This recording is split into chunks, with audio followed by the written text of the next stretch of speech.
Riding the momentum of a stellar second-half comeback in last week's win over South Dakota State, former Duck head coach Don Reed brings his Montana Grizzlies growling into Autzen Stadium. Well, it is, and I'm sure I'll get booed and they'll throw things at me, and I'm nervous about all that stuff, but I'm trying to block all that out. It'll bring back some memories, I'm sure. But we got a game and a mission, and I'm deserving in on that. And it was a long time ago when I was over there in Eugene, and I have many friends still there. But this is Montana going over there, and I'm a Montana guy now.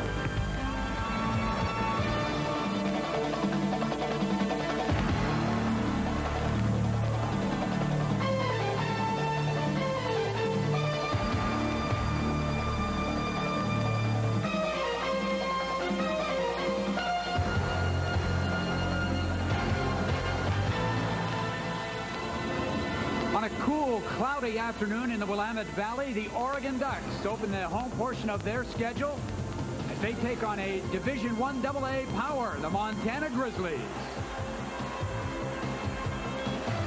Hi, everybody. I'm Todd McKim along with Ken Woody, and welcome to the home opener for the Ducks as they take on a very powerful offensive team from Montana. And speaking of offense, Ken, last week, Oregon with 400 yards of total offense, led by quarterback Danny O'Neill, who threw for over 300 yards. Anytime a quarterback gets over 300 yards, it's very impressive. But Danny showed a lot of leadership late in the game when the Ducks were kind of flat. 2 touchdown passes for O'Neill on the day. The first one to Derek Detweiler. Detweiler's not a big guy, but you see right there he can stretch out for the big ones in the end zone. That's all that counts. Due to injuries to Sean Burwell and Willie Tate, a couple of different starters in the offensive group for Oregon this week. Well, Josh is a wild and woolly freshman. He looks every bit the kind of emotional leader that Willie Tate is. Dino has the kind of breakaway speed that Oregon coaches say they haven't seen in a long, long time here. Sean Burwell, the normal starting tailback, out with an ankle injury. For Montana, you normally think offense when you think of Montana football, but Todd Erickson may be the best defender in the Big Sky and one of the best safeties in the country. Born and bred in Montana, Todd has got a lot of the ability that Eric Castle did. He's got a lot of range. He's going to be around big plays, around the football at all times. But as we mentioned, Montana is synonymous with offense. Last week they threw for more than 400 yards. Well, defensive coordinator says, hey, when you get a quarterback, Bart Wilberger, who's going to start ahead of a guy who's 401 yards, how good can he be? Well, Wilberger hails from Ashland, Oregon, so he's returning to his native state and would like to have a very big game. But you talk about Dickinson last week, the ability to scramble. They've got good wide receivers, too. Well, anytime you can chalk up 39 points in one quarter alone, it ranks one of the greatest comebacks in 1AA history. That shows a lot about that offensive scheme and the guys that are running it. Maybe the best wide receiver out of a group of a half a dozen or so, Scott Guernsey. He's not a big kid, but he's got a lot of ability. And, you know, all these receivers have got to read defenses and make adjustments. So a lot of their game plan is going to be based on their intelligence as well as their athletic ability. If you're Oregon coming into this game defensively, it's a little bit of a different situation than a week ago. They like to stop the run first, but this week it may be the defensive secondary that's got the biggest responsibility. Exactly, and Herman O'Berry is going to miss the game the rest of the season. Alex Molden, I think, will be called upon to give a lot of leadership ability. Isaac Walker did a tremendous job late in the third quarter there, intercepting a ball after a sudden turnover by the offense. That's the kind of a big play they're looking for out of their defense. That was the lone turnover recorded by the Oregon defense last week. Well, you think about inside linebackers being tough guys that stop the run, but today David Massey, Jeremy Asher are going to have to play some pass defense. Massey may spend more time running backwards than he would running forwards. And you see last week Oregon with 3 sacks. They'd like to apply a little bit more pressure on the Montana quarterbacks this afternoon. Well, Ken, this is kind of David and Goliath. David being Montana, given almost no chance to win today, and Goliath on a rare occasion being Oregon. Well, there's one. Goliath's coach thinks they have a chance to win. He says we're going to have to stop a real balanced offense, but we came here to win. We'll see what happens this afternoon. It's Oregon against Montana, and we will have the opening kickoff from Autzen Stadium in just a moment.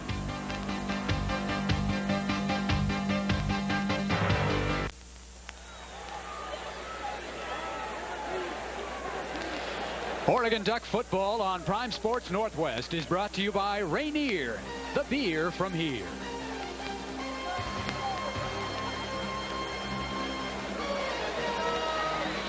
Game time temperature 59 degrees, cloudy skies, a slight wind coming out of the northwest. The forecast this afternoon, possible clearing, and if it does clear, the temperature might soar to the mid-70s.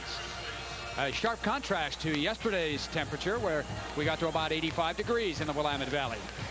Take a look at the series notes. These two teams have only played a handful of times in their long and storied football histories. Only 6 times. The last time in 1952, and that was the only tie of the series. The Ducks' overall record against Big Sky Conference teams is a whopping 55-3-5. So we're just about ready to go. Andy Larson, a true freshman from Helena, Montana, will kick it off. It's a low squibber and headed in the direction of Dino Filyaw. And he finally picks it up. The wedge near side. And Filyaw looked like he was auditioning for Saturday Night Fever there as he gets out only to the 18-yard line. A short return where the Ducks will take over. The tackle by Randy Riley, reserve defensive end. Danny O'Neill, the starting quarterback for Oregon, as we set the Oregon offensive lineup. O'Neill, Filyaw getting his first career start. Juan Shedrick, the fullback. Detweiler, Corey Murphy, who had 4 receptions last week, and Josh Wilcox, a young man, redshirt freshman out of Junction City High School. The starting center, Heath Howington, with the injury to Tom Curran. That offensive lineup averages just over 300 pounds. Give the ball to Shedrick, and he's got a big hole over the left side. Shedrick is knocked out of bounds over the 30-yard line to the 32. That's a gain of 9 for Juan Shedrick, who had one of his best games ever last week against Colorado State. Garrett Venters, they called him Dr. Doom in high school. The 6'3", 232-pound junior from Richland, Washington, made the stop.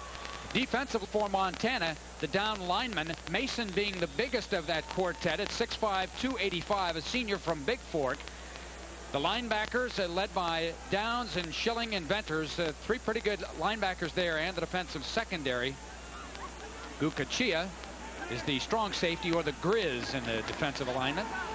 Quick screen to Detweiler and overthrown by Danny O'Neill. So incomplete. That was good enough for a first down. It was a gain of 10, so it's now 2nd down and 10 for Oregon. Well, the Ducks would like to get the ball in the hands of Detweiler as many ways as possible, and a quick screen like that is a high percentage pass. The one disadvantage Derek has is he's not a real tall receiver, and you got to hit the ball a little bit lower than you would last year of some of the guys that the Ducks saw graduate. They line up Shedrick as a wingback. Murphy is in the slot with Detweiler at the top of the screen. Now Shedrick comes back in the traditional I formation. Second man through is Filyaw, penalty leg. Filyaw with a speed to the outside, and a nice solid tackle coming up from the left corner by Bruce Dotson, a 5'10", 175-pound senior from Pierce Junior College down in L.A. The Grizzlies have a couple of really quality cornerbacks. The Big Sky features a lot of passing offenses. You got to have good people out there. They tend to be not quite as physical as their Pac-10 counterparts. Indication is offside against the Grizzlies. Oregon will accept, and it will be 2nd down and 5.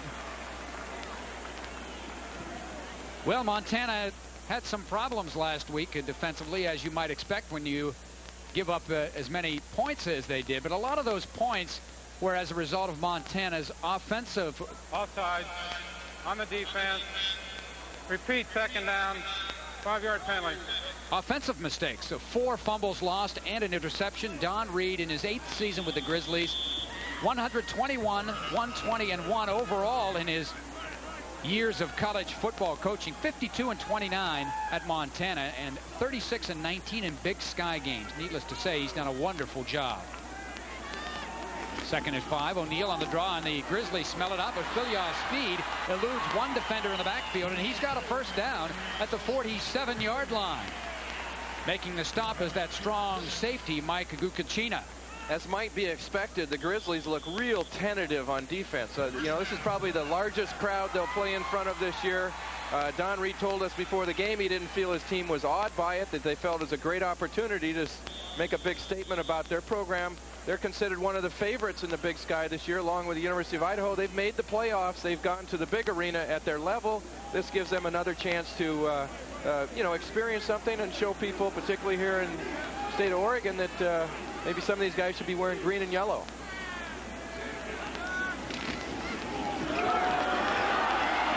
flicker. O'Neal has Corey Murphy, and he's also got Fillion. And Fillion drops the ball. Well, Danny O'Neal had the pick of the litter there. 2 men wide open, and he selected Fillion. Todd, I have never seen, I swear, I have never seen a play with 2 guys that open, that long, and it's dropped. And, you know, the crowd, some of them booing her, and so this is, you see the Montana defense is really overrun to the reverse part of that. Now the secondary, you see the linebackers turning and running there. Fillion. Oh, I'll tell you, you get a choice to throw it to a running back or wide receiver deep. You might take the wide receiver next time. Shedrick, trap play up the middle. Shedrick breaks a couple of tackles at the line of scrimmage, falls forward into Montana territory, 2 yards shy of the first down. You know, I'll bet you that play was not that open against their own scout team. Maybe that was the thing. You know, I'm so open, I'm gonna score. Oops, got to catch the football. Solid game last week for Shedrick. Carried the ball 7 times for 19 yards, but it was the 4 receptions that shocked everybody for 61 yards. Shedrick has always been an exemplary blocker, but last week he really surprised those of us who've watched him the last couple of years. Did some pass receiving, did a good job of running after the football. He looks a little bit quicker at this stage. 25-second clock winding down, and so Danny O'Neal called a timeout. First quarter action, we've played 2 minutes and 1 second, and nobody scored.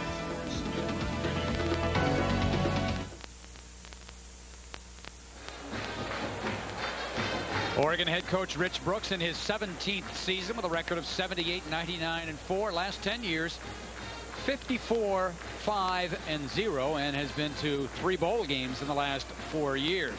Never lost to a team from the Big Sky Conference as head coach. And Don Reed, his counterpart on the other side, of course, was the head coach at Oregon for 3 years, was 9-24 over the course of those 3 years, has also coached twice at Portland State and also at Oregon Tech. 3rd down and 2. Shedrick right side, penalty flag is on. Shedrick breaks 2 tackles, and he rumbles forward inside the 35 to the 33, but we have a penalty flag back on the Oregon side of the midfield stripe. Shedrick, one of the more emotional Oregon offensive players. Offside. On the defense. Penalty, touchdown. There were some Montana players on the sideline who felt that was against the Ducks. Maybe they were just hoping. Talking to Coach Brooks before the game, he felt penalties was one area they really wanted to improve on. Last week, the Ducks had 9 penalties of their own, really kept them from sustaining a lot of momentum offensively. Had about 4 offside penalties. First offensive possession of the game for Oregon, a double tight end alignment this time. O'Neal. Out pattern all alone is the tight end, Christian Anderson, I believe. And he dropped the ball. Couldn't hold on to it. Anderson, a redshirt freshman. Another one of those young tight ends the Ducks are very high on from Lancaster, California. Well, the freshman's got to get that out of his system. It looks like because of injuries, he's going to probably play a lot more than he anticipated. But right behind Anderson, Wilcox is open too. It comes as somewhat of a surprise. You would think that the Montana defensive players would be used to covering pass patterns. They've got one of the most wide open offenses that they see every day. But right now, they look a little bit confused. O'Neal, looking for his first completion, has had a couple of drops. They go back to Shedrick, and this time it's stuffed up at the line of scrimmage. Lance Allen, number 90, 6'2", 254-pound senior out of Butte, Montana. One of 4 returning starters on that Montana defense that started every game a year ago. Well, if you've ever been to Butte, you know that anyone coming from Butte is going to be a tough, hard-nosed person. It's a little bit like the Pittsburgh, a little Pittsburgh of the West. Heath Howington, the injured Oregon player, limps off to the sideline, and that is a position of great concern to Oregon. Tom Curran, last year's starter, bothered by knee and ankle injuries, will not play this week, and they hope to have him back for Illinois in a couple of weeks. Howington moves over from guard to start at center, and now he goes down. And so let's check out who is Tim DeGroot. So now this is his. He didn't even get a chance to do a warm-up snap, so a lot of pressure on that part of the game right now. 3rd and 10. O'Neal, the out pattern to Detweiler. Nice catch. Good throw by O'Neal, and it is good for 12 and a first down. Bruce Dotson on the coverage. Very well executed pattern. Detweiler drove his defensive back deep, and you're going to see O'Neal sets up, throws very aggressively to the outside. Detweiler was perceptive enough to run far enough past the sticks so that when he came back for the football and went out of bounds, he would have enough for the first down. Very good timing between quarterback and wide receiver on that play. See Detweiler last week, the 2 receptions and 1 touchdown. Good news for Oregon. Howington back in at center. Missed 1 play. Shedrick and Justin Stark. This was a problem Oregon had a week ago at Colorado State. Some movement early. Well, and Shedrick pulled out of there a little bit too. Sometimes these things happen when you're checking off at the line of scrimmage. Checkoff may so you can see there's 2 players there that, you know, as I was trying to explain. Dead ball foul. Illegal procedure. False start on the offense. 5-yard penalty. First and 15. When you change a play at the line of scrimmage, sometimes that changes the snap count too from the original one called in the huddle. And if a player is so centered on the original snap call, the change of the play will come across, but then the new snap count isn't absorbed by all the players involved. Ricky Whittle in the game for Oregon, the 10th play of this drive. Blitz by Montana. This ball is thrown deep over the middle and almost hauled in by Corey Murphy. I didn't think there was any way that that ball would get to Murphy, and he made a great lunge at the end. Mike Gokachia on the coverage. Looked like he had a better chance for the interception. Well, it almost looked like he was just throwing the ball deep and away from the defender, but once the ball was in the air, Murphy covered a lot of ground here. You're going to see him just kind of accelerate and actually almost has a chance. That would have been a great catch. But, you know, that's the thing the Oregon receivers have this week. This year, they're aggressive, and they can really get after the ball and make the acrobatic catch. Filyaw back in. Out pattern to Filyaw. Kind of an interesting pattern there as Wilcox looked like an escort on that pass pattern. Said, come on, Dino, you just follow me and you'll be open. Almost turns out into a running screen pass. Filyaw looked a lot better catching the football on that play than he did on the double reverse pass. Carl Franks the tackle for Montana, but not before an Oregon first down. Just outside the 10. So Oregon theoretically could get a first down near the goal line, but quick pass. O'Neal very sharp on this, and you see that there's Wilcox. You don't know if they're designed to be that close together. Whoa, and there's a crushing block. That would make Willie Tate smile wherever he is. Trap play to Shedrick. Loose ball, loose, and O'Neal covers up at the 15. Shedrick was just trying to pick his way along the line of scrimmage, and in his effort to do that, saw that ball just popped out. Well, most people agree there's a lot more balance on the Oregon offense this year, but right now everyone has pretty much agreed too that they've got to work some of the kinks out. When they get down in the scoring zone, you can't have these kind of mistakes. The ball just comes out pretty easily. Shedrick's got to be able to secure the football. O'Neal was there to save that situation. 2nd and 14. 3 wideouts now in. O'Neal slant over the middle, caught by Detweiler, touchdown. Detweiler's 2nd touchdown of the season, and Oregon is on the board. Well, this pass really threads the needle right in between 2 Montana defenders. And I'm struck by how confident O'Neal looks when he's throwing to Detweiler. These players have obviously spent a lot of time together getting that timing down. The Montana secondary again not making the big play. Thompson in to attempt the extra point. Ryan Perry-Smith will hold. Last week Thompson converted both extra point attempts and was 3 for 4 in the field goal department. His only miss was 61 yards out. So Oregon on the first offensive possession of the ball game takes a little more than 4 minutes to march down the field and get a touchdown. We've got a timeout. Tommy Thompson and the Oregon Ducks leading the Grizzlies of Montana 7-0.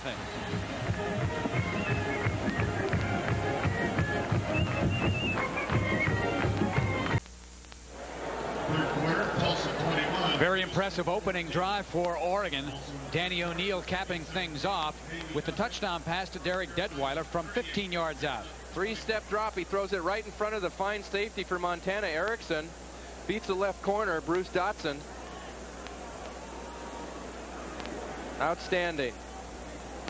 And Erickson, the free safety, unable to get there in time. You see that scoring drive. 13 plays, 82 yards, a little over 4 minutes. Detweiler, his second touchdown reception of the season. And the Ducks overcame a drop touchdown pass, a penalty, a fumble. O'Neill saved the bacon on that one. Montana, like I said, observed earlier, looks a little intimidated to me. But then again, they may feel more comfortable in a situation where they're behind in the game. You're looking at Dan Body, outstanding kick returner along with Corey Falls. And this is going to be Body at the 2. A little bit of a crease, and he is tripped up just over the 20-yard line. And Montana will take over 1st and 10. Camille Stone, a transfer from Santa Clara, made the stop for Oregon. A 20-yard return, and Montana takes the field. The quarterback, Bert Wilberger, 6'3", 188-pound junior from Ashland, was 2 for 8 last week, 15 yards, 1 interception.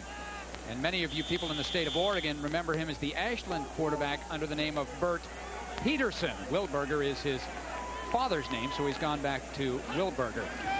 First down pass, little dump out into the flat, caught by Matt Wells. So the two Ashland kids, Matt Wells, a little guy, only about 5'6", made the reception. Take a look at the starting lineup for Montana. Wilberger, Stensrud is their back, lone back most of the time. Cockhill, Wells, McElroy, and Guernsey. And up front, Zellick hails from the Springfield area. And Gregg from Silverton, their biggest offensive lineman. Wilberger on a roll to elude some pressure, and this ball is well overthrown. Intended for Scott Guernsey. And you got to imagine that Wilberger's fired up. That adrenaline has to be rolling. Well, like I said, he's got to play pretty good. He's got a guy who threw for 401 yards on the sidelines just waiting to get out there himself. Montana goes with no huddle. We'll quickly go through the defense for Oregon. Malapei in the middle. 4 linebackers. Oregon will play 5 and 6 defensive backs a lot this afternoon, and the secondary. 3rd down and 6. Wilberger to scramble. Eugene Jackson unable to make the tackle, and Wilberger is very close to the first down stripe, and I think he just did cross that stripe. And you know, we were told that Dickinson may be a more elusive runner, but Wilberger looking like he has some scrambling abilities as well. Well, he was scrambling for his life, and maybe you can reach back and get a little bit quicker under those situations. Wilberger showed a real strong arm on that incompletion to play before, and this is good scrambling ability. That Montana does a nice job of coming back and throw some blocks and keep their quarterback from getting some hits. First down for the Grizzlies. Stensrud in motion, so they basically have 5 wide receivers. Ernest Jones doesn't get the sack. Wilberger looking more like Ben Gazzara and run for your life, loses 2, and that'll be a sack. Wilberger got the ball and said, wait a second, I didn't call a screen pass. I thought for sure that was a screen pass. David Massey will get credit for the tackle. It's a loss of 2. Definitely a mix-up up front. Here's Jones looking for his first sack of the year. Malapei comes up with air. You see the Ducks just rushing so fast, they're not under control. I would say as they calm down and work on containing the quarterback, they got to make that sack. Wells in motion. Draw play to Stensrud. Very good call as Stensrud breaks tackles before he's finally banged to the turf by Dante Lewis. But a gain of 14 to make it 16 yards on that 2nd and 12 play. And there's an excellent example of why Montana likes to spread the field with formation. They had the secondary so preoccupied with covering 5 wide receivers and the motion they're in that they get a one-on-one situation with their back on the draw. Nick Aliotti, he's nervous before scrimmages, you know, so games like this can be tough. Nice job up front, the offensive line of Montana. There's some missed tackling. You don't see Chad Cota miss tackles very often. No. A lot of Duck defensive players running around with their heads down. Of course, Cota was the defensive player of the year in the state of Oregon. The year Wilberger and Matt Wells were the offensive stars. Incomplete pass right there. Excellent coverage by Jeremy Asher. Inside linebacker, and as we alluded to before the beginning of the show, those inside linebackers aren't going to be playing inside much. They're going to have to get on the outside periphery of the formation and cover people going in motion, and that's a part of this offense Don Reed loves. It gets good players like Jeremy Asher out of the position they feel most comfortable in. He'd rather just root in there and meet those fullback and tailbacks. Oregon showing blitz. Wilberger to throw a quick screen. Guernsey, and he is nailed for a loss of 4 by Eugene Jackson. Eugene Jackson, one of only 3 players in the Oregon program, upperclassmen at least, that have not used up their redshirt years. He had played as a true freshman. This is his 3rd year. Wilberger hangs this ball. It's in the air too long. They had a screen set up out there, but the ball is in the air so long it makes the receiver stretch for it. He can't catch it and try to elude that first defender. 3rd down and 14.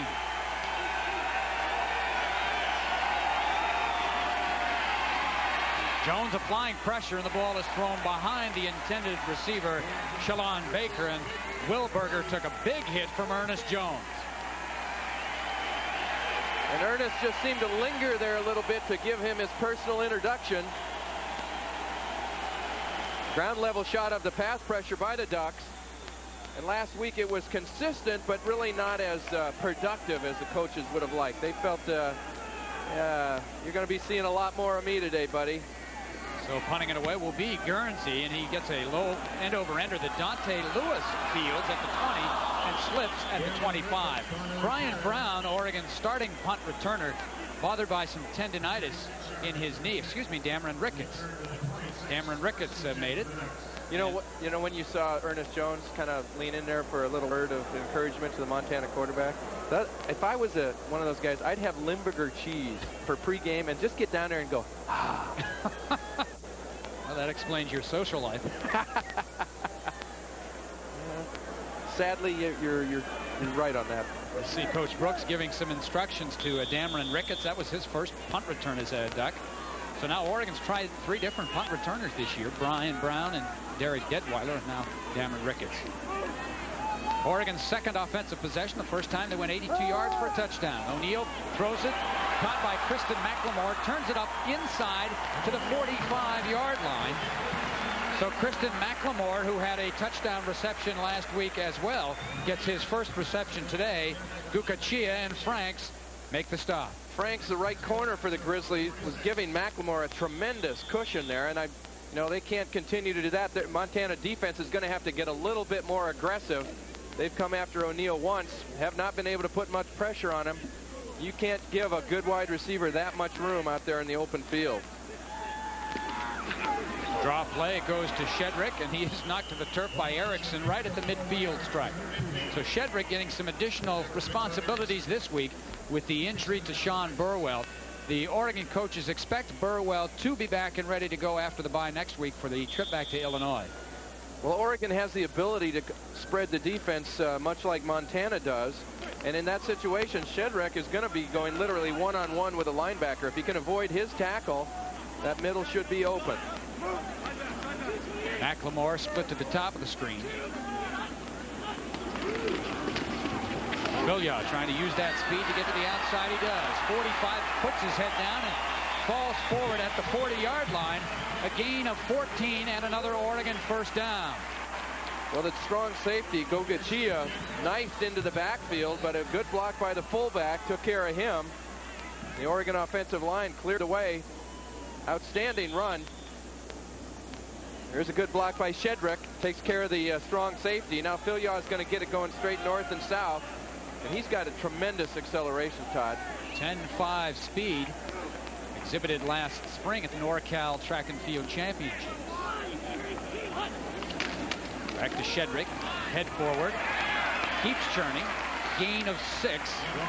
Knocked down by Dan Downs, inside linebacker. 6'4", 225 junior, who was a first-team All-Big Sky selection a year ago. He also has good speed, about 4'6". You see Cedric, he likes to have fun out there. Last week, I don't know if our viewers saw it, but he ran up and popped one of his linemen on the way back to huddle and knocked him flat on his back. He likes to get people fired up. 2nd and 4. 5:50 remaining first quarter. Oregon leading 7-0. O'Neill calls a timeout. That's the second timeout used by Oregon. They will have one remaining in the half. Well, that's the second time they've called timeout because they've not been able to get the play off. So 5:46 left to play first quarter. Oregon looking to extend its lead.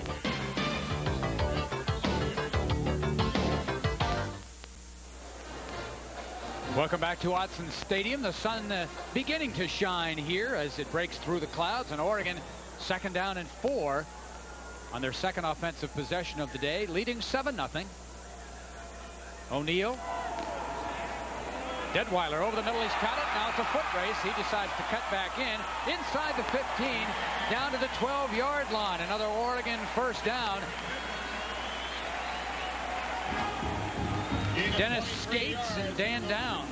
Well, it appears right now that the only way the Ducks can be stopped through the air is if they drop the football. Montana has really not been not looked real alert breaking on the football. They've been unable to pressure O'Neill much.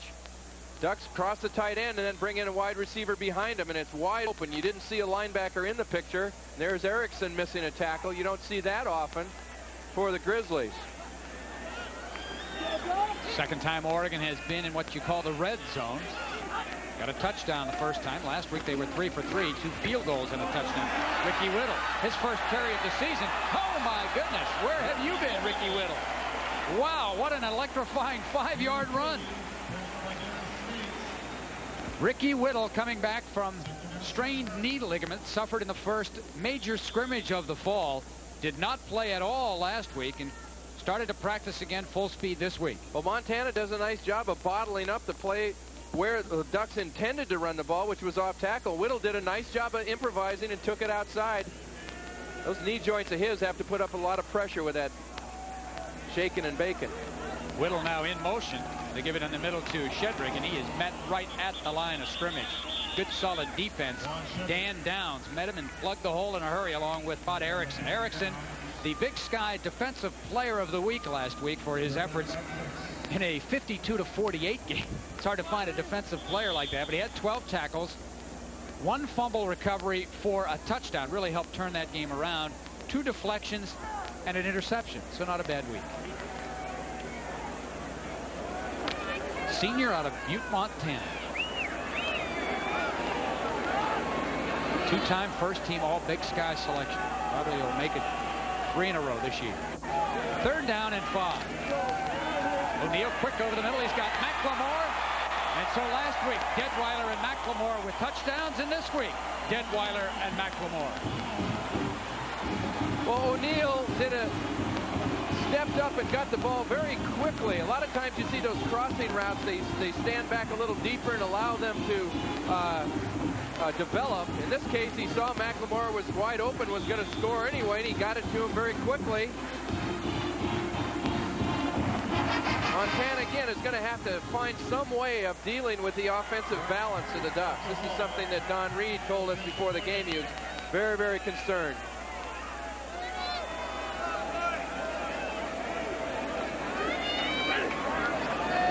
As the sun breaks through, Tommy Thompson knocks it through the uprights. 3:45 to play first quarter. Oregon leading Montana 14-0.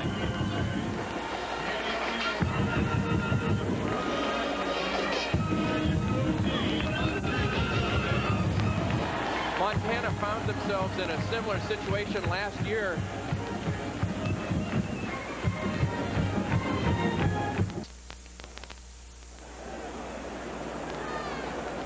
And now you see those sunny skies in the Willamette Valley as the sun has been shining on Oregon. They have had 2 offensive possessions, 2 touchdowns.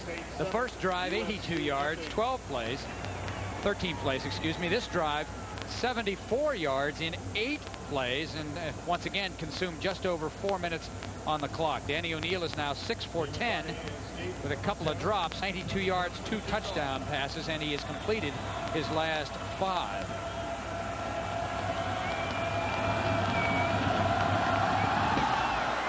Thompson very, very high. That'll be fielded by Baker at the 10. Picks his way forward to the 28-yard line where the Grizzlies will take over. 18-yard return. See a replay of the touchdown here. O'Neill comes back, sees McLemore open early, threw the ball probably a little earlier than originally anticipated, but when that man's open, you want to get him the football as quickly as possible, and McLemore appreciates being in the end zone and be able to avoid the hit. Willenberger still in at quarterback, his second possession. The Grizzlies picked up a first down, but the drive then stalled. And he's been scrambling for his life most of the game. Pass is incomplete. In and out of the hands of Bill Cockhill, but good defensive coverage as well by Alex Molden. Look at Alex Molden. He also coming back from a knee injury, but here much more severe than Ricky Whittles. Really smashed up the knee at the Independence Bowl, and they were shocked to have him back last week. The Oregon team doctor, Dr. Hills, told us last week that Molden has such an outstanding work ethic and did everything that he was told to do and more. And that's one of the primary reasons that he came back as quickly as he did. Oregon with 5 DBs, and they got a blitz. Jeremy Asher on a jailbreak. Ball is caught by Guernsey, eludes one tackle, and almost got away from the second man, Dante Lewis. Well, it's like trying to catch a gnat with your bare hand. It's tough. Gnat is an excellent description for the wide receivers of Montana. Talking to Don Reed yesterday, he says, really, we don't have running backs. That's what they're called on the flip card, but they have to be able to read defenses, catch the football. What else did he say they have to do? Read defenses. Every once in a while they have block. And then sometimes they can run the ball. Very close to a first down, so they'll bring in the sticks across the way. See, last week with those 8 receptions, 118 yards. Well, when Dennis Erickson was in his heyday at Idaho with the wide open passing game with 1 or fewer backs in the games, he maintained it was a lot easier to find quality skill people that are little, and they tend to be wide receivers. These little guys from Montana are real good athletes, and it would be a serious mistake by Oregon, and I know their coaches have told the players, just because they're little and they're not as big as these Pac-10 players you play in and week out, don't underestimate them. They are good athletes. They have good quickness and good athletic skills. They're just not real physical. Well, you look at Oregon's wide receivers, and they're never going to be confused with Redwoods. I mean, Brian Brown is 6'2", and he's the only one of that size at all. Deadweiler, McLemore. I mean, they may not be real strong, but they have that quickness and the speed, and that's why Oregon's offense has changed a little bit in the last couple of years. They've gone more to the quick short passes rather than trying to throw it deep over the middle. Wilberger on a quarterback sneak, and he has enough for the first down.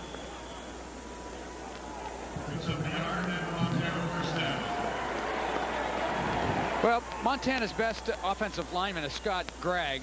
They called him Lurch in high school, from Silverton, another Oregonian. You see just kind of pile driving there on Gary Williams. Consider him to be a very, very hard worker.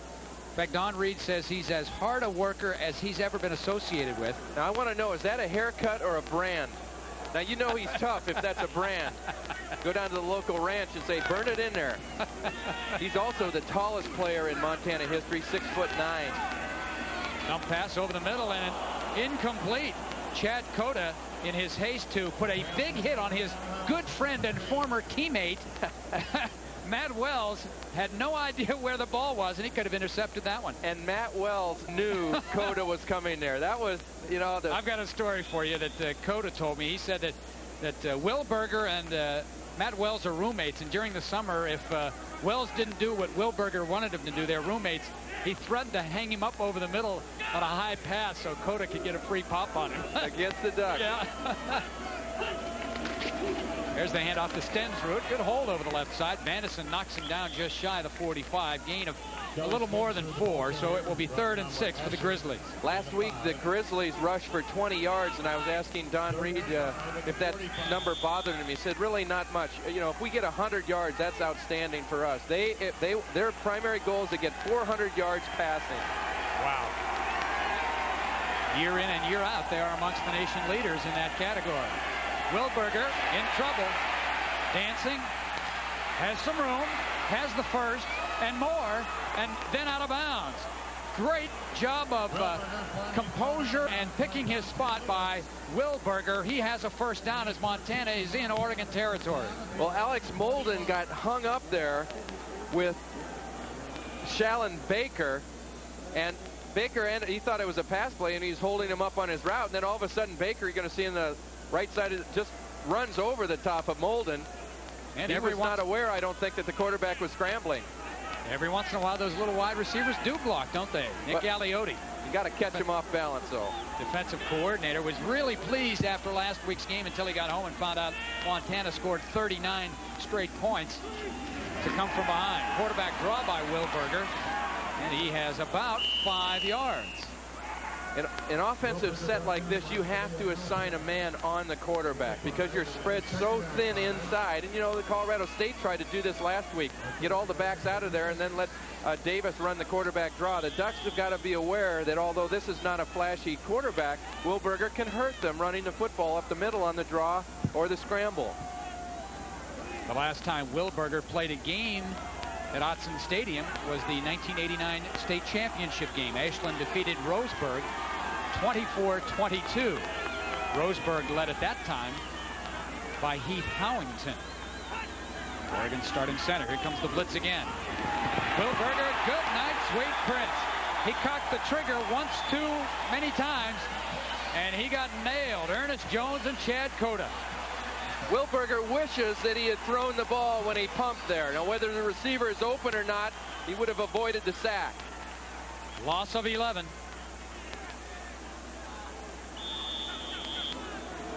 You don't think defensive coordinators like those big sacks?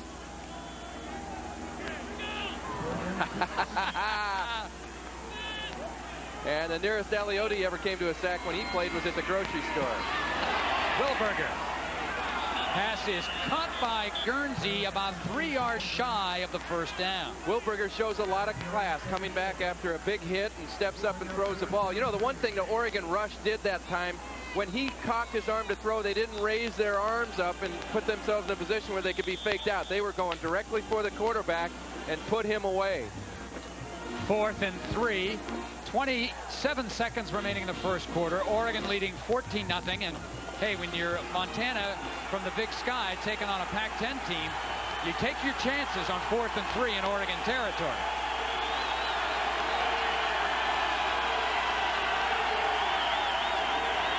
Wilberger, short crossing pattern in and out of the hands of Guernsey. That would have been a first down, but it was just a little bit low. And Guernsey, in his haste to try to get upfield, unable to hold on to the football. Jeremy Asher defending for Oregon. And how can you throw low to a low guy to begin with? That is a cardinal rule. Well-executed play by Montana, but, you know, it doesn't mean much if the receiver doesn't finish the job. That was something that hurt the Ducks on their first drive. And Guernsey, as you can tell, upset about that play. 6 seconds remaining. This could be the final play of the first quarter.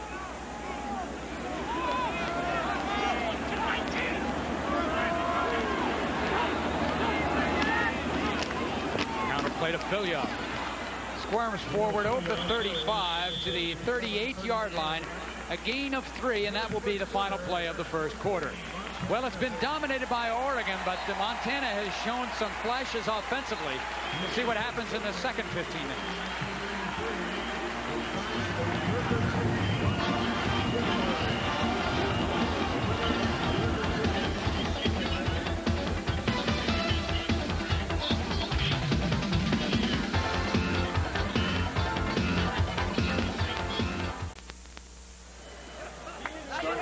Ready for the start of the second quarter. Oregon leading Montana 14-0 on 2 touchdown passes by Danny O'Neill. The first to Derek Deadweiler, the second one to Kristen McLemore. This is the 3rd offensive possession for Oregon. They've scored on their previous 2. O'Neal has hit his last 5.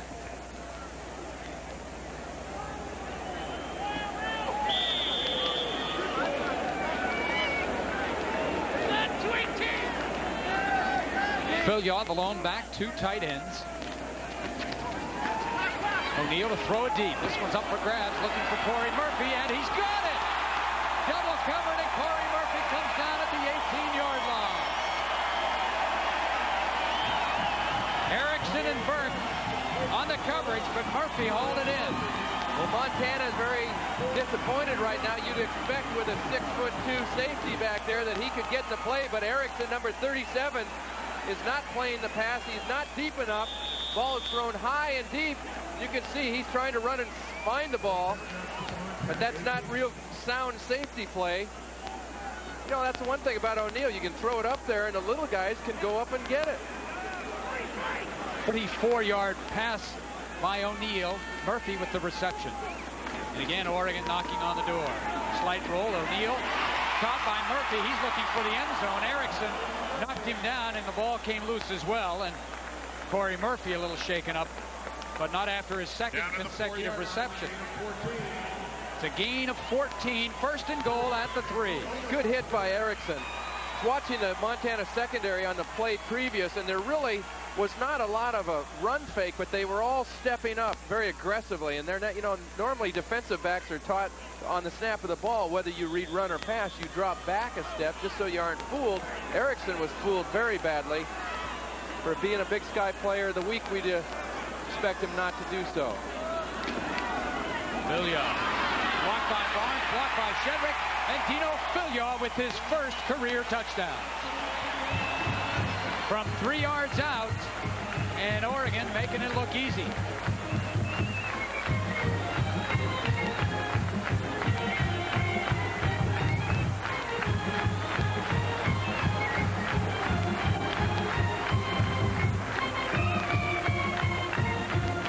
Well, you saw that speed by Dino Filyaw. He's got a great smile, too. He does. Played baseball in the Cleveland Indians organization for 2 years, and then went to Taft Junior College before joining the Ducks this fall. Thompson booms this one through. He is 3 for 3, and so is Oregon, scoring on his first 3 offensive possessions. Timeout on the field. 14:22 left to play, second quarter. It's all Oregon.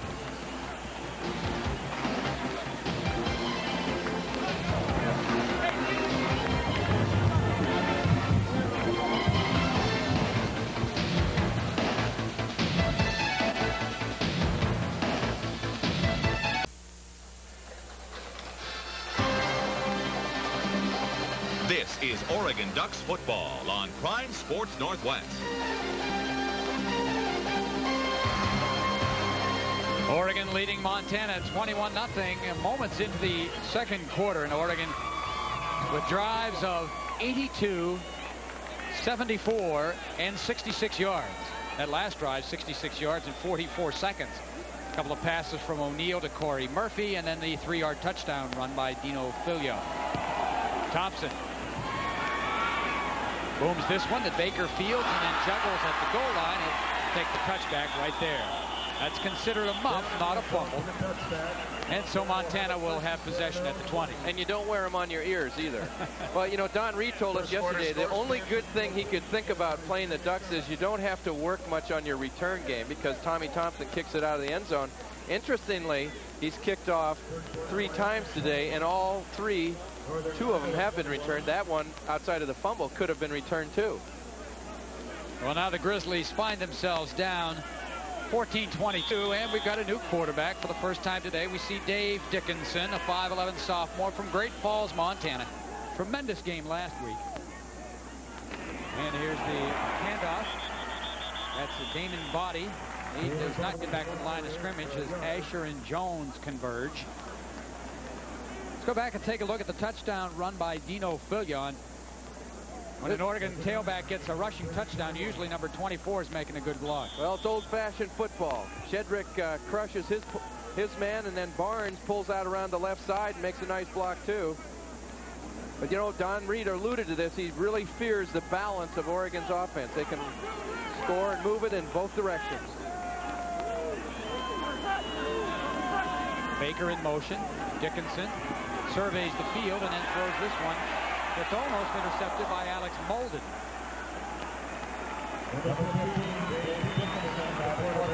Don Reed is almost forced to run the ball a little bit just to try to get some clock off it and try to bring some stability to this game. Montana defense has just really looked tentative, not tackled well. They've not been in position to make plays. Offense is going to have to carry some of the slack. 3rd down and 9. Dickinson hit by Jones as he releases. Ball deflected, almost intercepted by Cota. Intended for Bill Cockhill. Ernest gets an opportunity to personally introduce himself to the new quarterback. The Oregon welcome wagon. And you see he's putting a lot of spin moves on that outside tackle. That's really not a fair fight. For Eric Simonson. I mean, he's got his hands full. Simonson's a big kid, 6'5", 290. But Ernest Jones is very quick. 11 sacks a year ago, 3rd in the Pac-10. Rich Brooks told us before the game he was very disappointed with the return game last week. He felt not only did they not catch and return the ball well, they didn't block at the line of scrimmage very much either. So get an opportunity to see if the Ducks have improved this week in that area. Guernsey's going to throw it. It's a fake. He's got Baker, and he has a first down. Excuse me, Cockhill.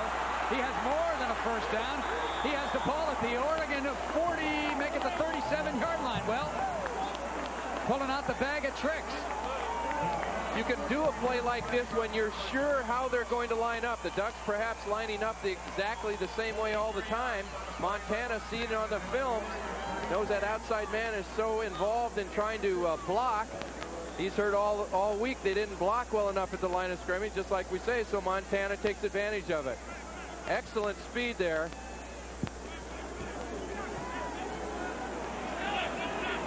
Well, that'll drive a defensive coordinator nuts when the special teams give up 41 yards for you. Dickinson, little out pattern, caught. Good for about 6 by Jeff McElroy. Well, you know, Todd, a play like that actually has a pretty good chance of succeeding. It's just whether the coach has the guts enough to call it. Because if you don't do it, they put the ball on their own 30-yard line against an offense that's 3 for 3. You watch the Ducks on the right side of the screen here. They're so intent about holding those people up at the line of scrimmage. Nobody's there to watch for the fake. Montana did a nice job of getting Erickson, another player, out there to block.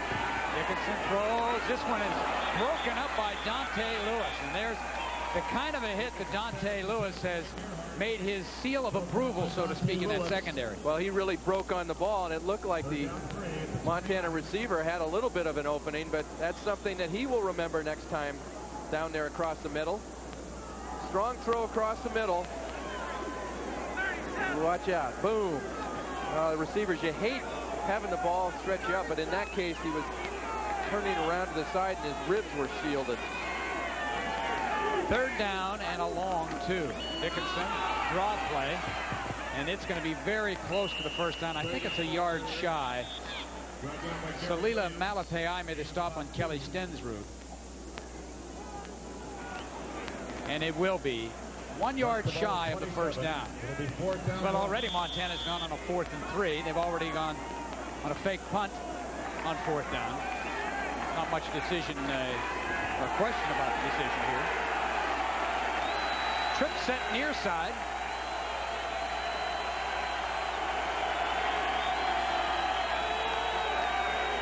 Dickinson straight up the middle. Nothing doing. No way.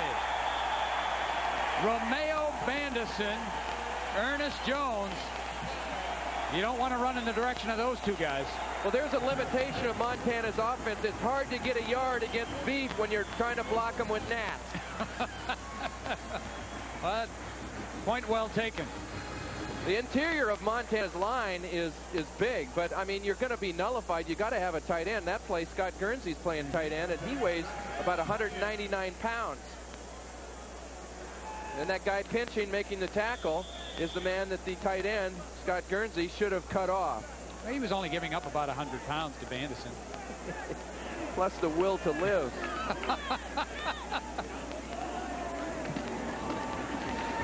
Whittle to the outside. Ricky Whittle has 10, 15, about 17 yards. Well, when Ricky Whittle and Sean Burwell and Dino Filia all get healthy, that's going to be a nice trifecta for the Oregon offensive coaches. Take a look at the statistics last year. Ricky Whittle, that's 634 yards, is more yards in his first year than Oregon's all-time leading rusher Derek Lavelle had in his first year. Well, you see the great quickness once he decides to get upfield. And, you know, he's not in total health either.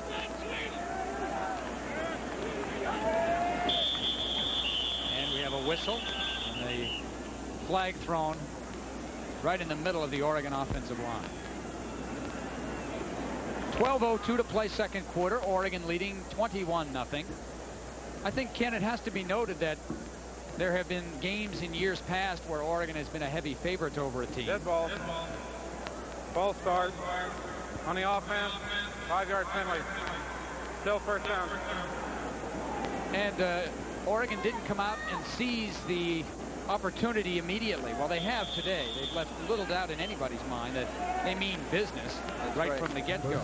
In a mismatch, the worst thing you can do is not seize the advantage, and you give them the chance to think, hey, we can play with these guys. Right now, Montana players are pretty well convinced, I'm sure, that they're in for a long afternoon. Delayed to Josh Wilcox, and he pounds forward over the 50 to the 48-yard line. I'll tell you what, there were a lot of people that were surprised when Oregon gave Josh Wilcox a scholarship, not because of his heritage, because certainly that was the case, but he came from a smaller school that didn't make the playoffs. Not a lot of people saw him, but the people that did see him knew that he was a good football player, and he had a big heart. Here's Whittle left side, well defended by Montana this time, a gain of maybe 1. It'll be 3rd down and 2. Well, he has a big heart, but he likes to run over people. Oh. You know, that kind of aggressiveness with athletic ability. He is a good football player, but I think he's going to really develop into an outstanding tight end. I think he's going to be a lot better than anybody thought he was going to be. And I'll bet you his dad, Dave Wilcox, has showed him all the ways that tight ends used to hold him, and he will be a great blocker. Be the best holding tight end in America, huh? Dave had a few tricks up his sleeve. Murphy in motion. Dive play left side to Shedrick, and he is stood up. Oh, what a hit by Sean Mertz, 6'5", 228, senior from Longview, Washington. And Mertz put a nice little kiss on the chin of the ball carrier there. Not enough to stop the first down. Good thrust by the center part of the line there. Howington up front. Shedrick has his head up so we can see that the hole is going to move out to the right side there, and that's the difference between getting first down and having to come back and try it again. Ball marked at 45, 1st and 10. Blitz by Montana, and we have another whistle. Looked like there was movement on the left side of the interior of the Oregon line. Next week, Oregon will have a bye.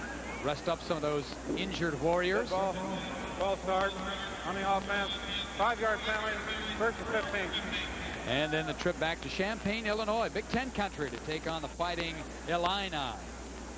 Rich Brooks is very upset on the sideline there. And, you know, everyone knows the snap count. It's just a matter of concentrating on it. And Duck offense, balance, a lot of weapons. Won't work unless they're all on the same page. 1st and 15. O'Neal scrambles. He better get down.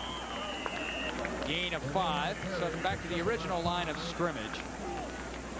In years past, O'Neal has been criticized as someone who, when his receivers are covered, kind of stands back there tentatively and ends up giving up the sack. In that situation, and of course we saw him last week against Colorado State, much more active in deciding when things are breaking down and that he should get upfield this year.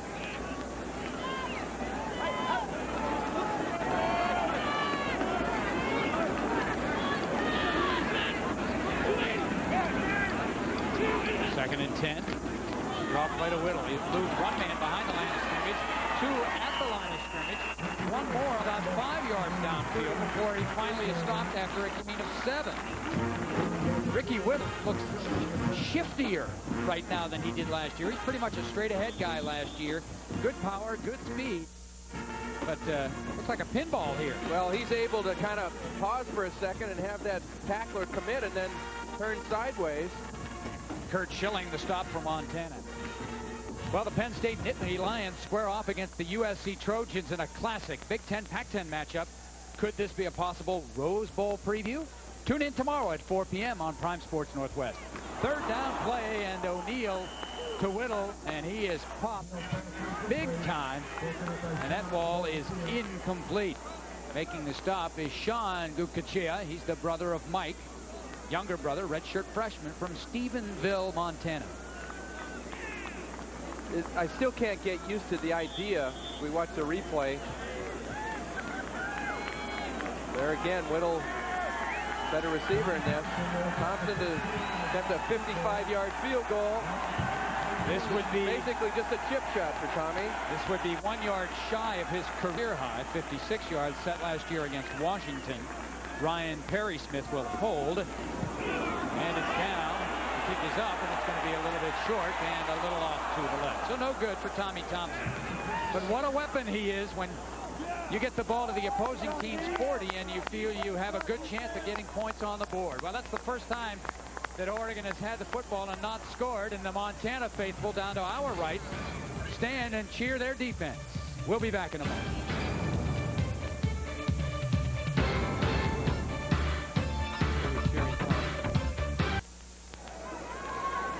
Montana with a football, 1st and 10, 8:36 to play in the 2nd quarter. Out pattern, caught by Cockhill, and he's tripped out of bounds in Oregon territory at the 48-yard line. Cockhill, 5'9" senior from Helena, Montana. Last week, 7 receptions for 134 yards. That moved him into 4th place on the all-time Montana receiving list. Dickinson really showed me something there. Ernest Jones came unblocked on the left side, and he just stepped up and delivered the football.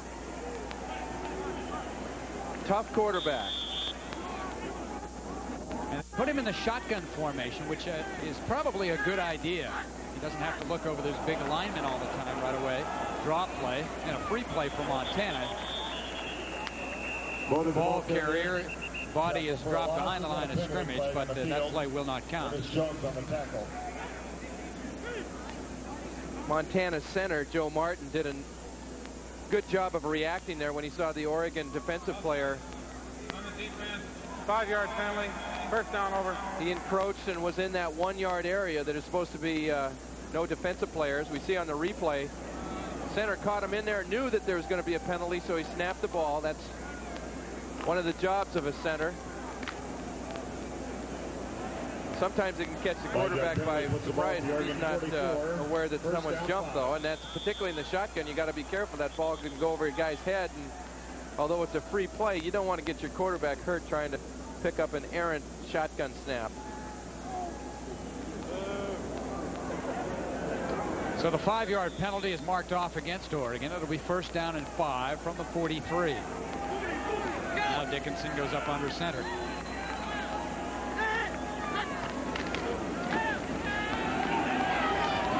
Dickinson, you lose Bandison, now has some room to run. Instead throws, and this ball is overthrown. For Montana, an unfortunate decision because Dickinson had a lot of room to run on the right side. Excellent play-action fake. Really fooled Ernest Jones on the right side. But Dickinson there, if he had a chance to do this, you're going to see a good fake as Jones turns and runs inside. The blocker kind of obscured his vision. Now the Ducks are in trouble because they've lost contain. Bandison loses it on the right side. And now here, Don Reed says, why don't you run? You get defenders with their back to the quarterback like that. You just as soon see the quarterback running down the field. 2nd and 5. Oregon showing blitz from Asher. Instead, they give it to Body. And Body has a 1st down inside the 40 to the 38-yard line. David Massey and Gary Williams on the stop. Gain of 5. Montana 1st down. So the Grizzlies moving the football. They've racked up some offensive numbers so far today. They had only 60 yards at the end of the 1st quarter, but to start the 2nd quarter, they had the 4th down fake punt that went for about 40. And now they've moved the ball here another 22 yards. Well, Don Reed has done a good job of mixing up formations and play selection. Draw play to Body, right side. Gains about 2, just short of the 35-yard line. David Massey once again. Massey led the Ducks in tackles a week ago at Colorado State with 8. Chad Cota was second with 7, all of them solo tackles. Last year against Washington State, Montana was in that game, had a chance to win late. They got inside the 20-yard line 5 times and came away with nothing. Don Reed feels Montana State, or Washington State, was a lot easier to defend because they were strictly a passing team. You stop Bledsoe, you stop the Cougars. That's what happened that day, but they're concerned about the offensive balance of the Ducks this afternoon. Dickinson under some heat, gets it away, and it is caught by Matt Wells as the 2 5s converge. Dante Lewis, the free safety, made the tackle. Gain of 5.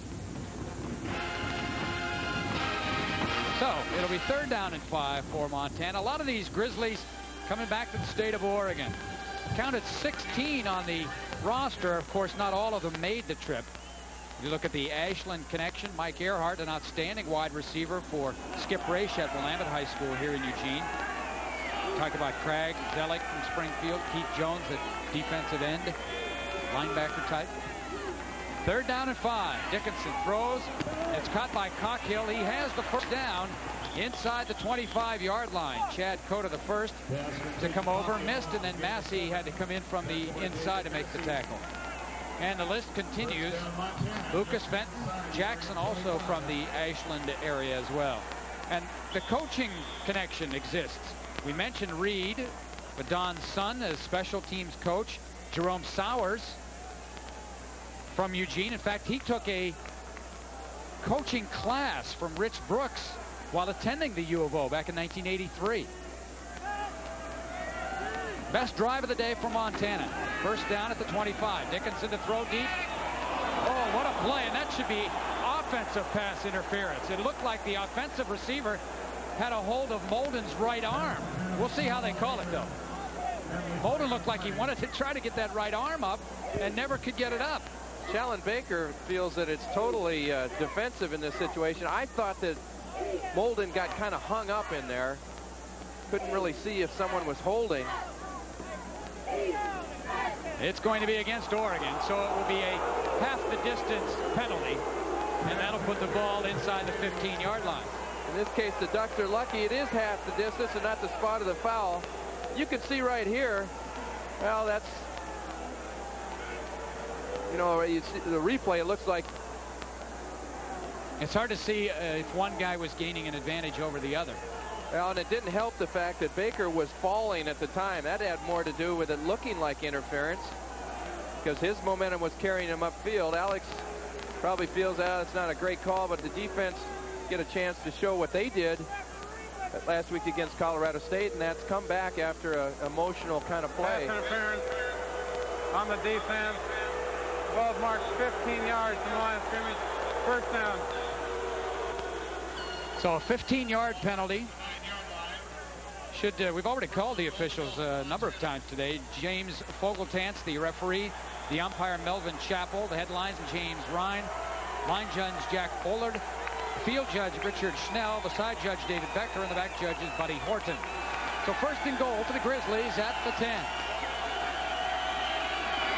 Dickinson throws this one up. Great defense by Molden. No pass interference there. Good throw by Dickinson. There were 3 Ducks in the backfield faster than he almost got to set up and throw. They're having a real difficult time blocking Ernest Jones, but Cota was on the blitz inside. Whoa, Nelly. So that left Molden one-on-one with Guernsey, and it was Molden coming up to meet the challenge. That's tough to get your left hand in front of the receiver and keep your right hand off his back. Officials have called that interference all the time. Alex did an excellent job of keeping himself out of that situation. 4-man rush. Dickinson. Romeo Bandison has him and hauls him down. A flag in the backfield.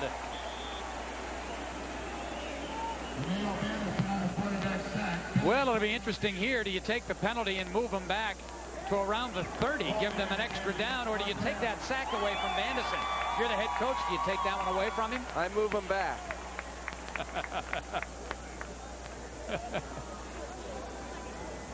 And you'll have to explain to Romeo why you're taking this sack away. But let's check on the right side. Lurch there, number 74. I think the call was on the right guard, 67, Frank Garrett. I think this is the smart play by Oregon defensively, though, because Montana would have had the ball still around the 15-yard line with a chance to punch it in. On the offense, 10 yards from the spot of the foul. Second down over.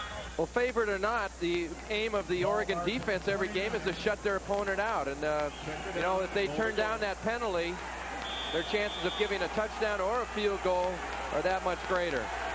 In essence, a 20-yard penalty, and Wilberger is back in quarterback. Marked the penalty holding in the backfield from the point of the infraction. So a 20-yard penalty. Second down, Wilberger trying to run. Dump pass has a man open. Wells at the foot race. Wells. And he is thrown out of bounds at the 8-yard line. The Montana faithful wanted a personal foul called. But Montana picks up the penalty yardage lost and more. Excuse me, that was Dickinson in there throwing. I thought Wilberger had come back in. So now, third down and goal just outside the 8. Most of Oregon's problems defensively have been when they've lost contain. And here's another situation. The defense reacts to the run of the quarterback, leaves the receiver uncovered. Ducks do a good job of being there and breaking on the play, but it's too late to stop a good game. Stensrud is the lone back. Baker in motion. Thrown away. That play, I believe, was designed for Bill Cockhill, and Chad Cota snuffed it out at the line of scrimmage, and so Montana will be forced to attempt a field goal. They faked it on punt formation. You better be alert for the fake this time, too. So Andy Larson, a true freshman, did not attempt a field goal last week, was 4 for 4 on point afters. In high school, he kicked 7 field goals, including a long of 47. This one, 26-yard field goal attempt, and the Grizzlies are on the board. Oregon 21. 5:08 to play in the second quarter. Montana finally gets on the scoreboard. The Ducks still leading 21-3.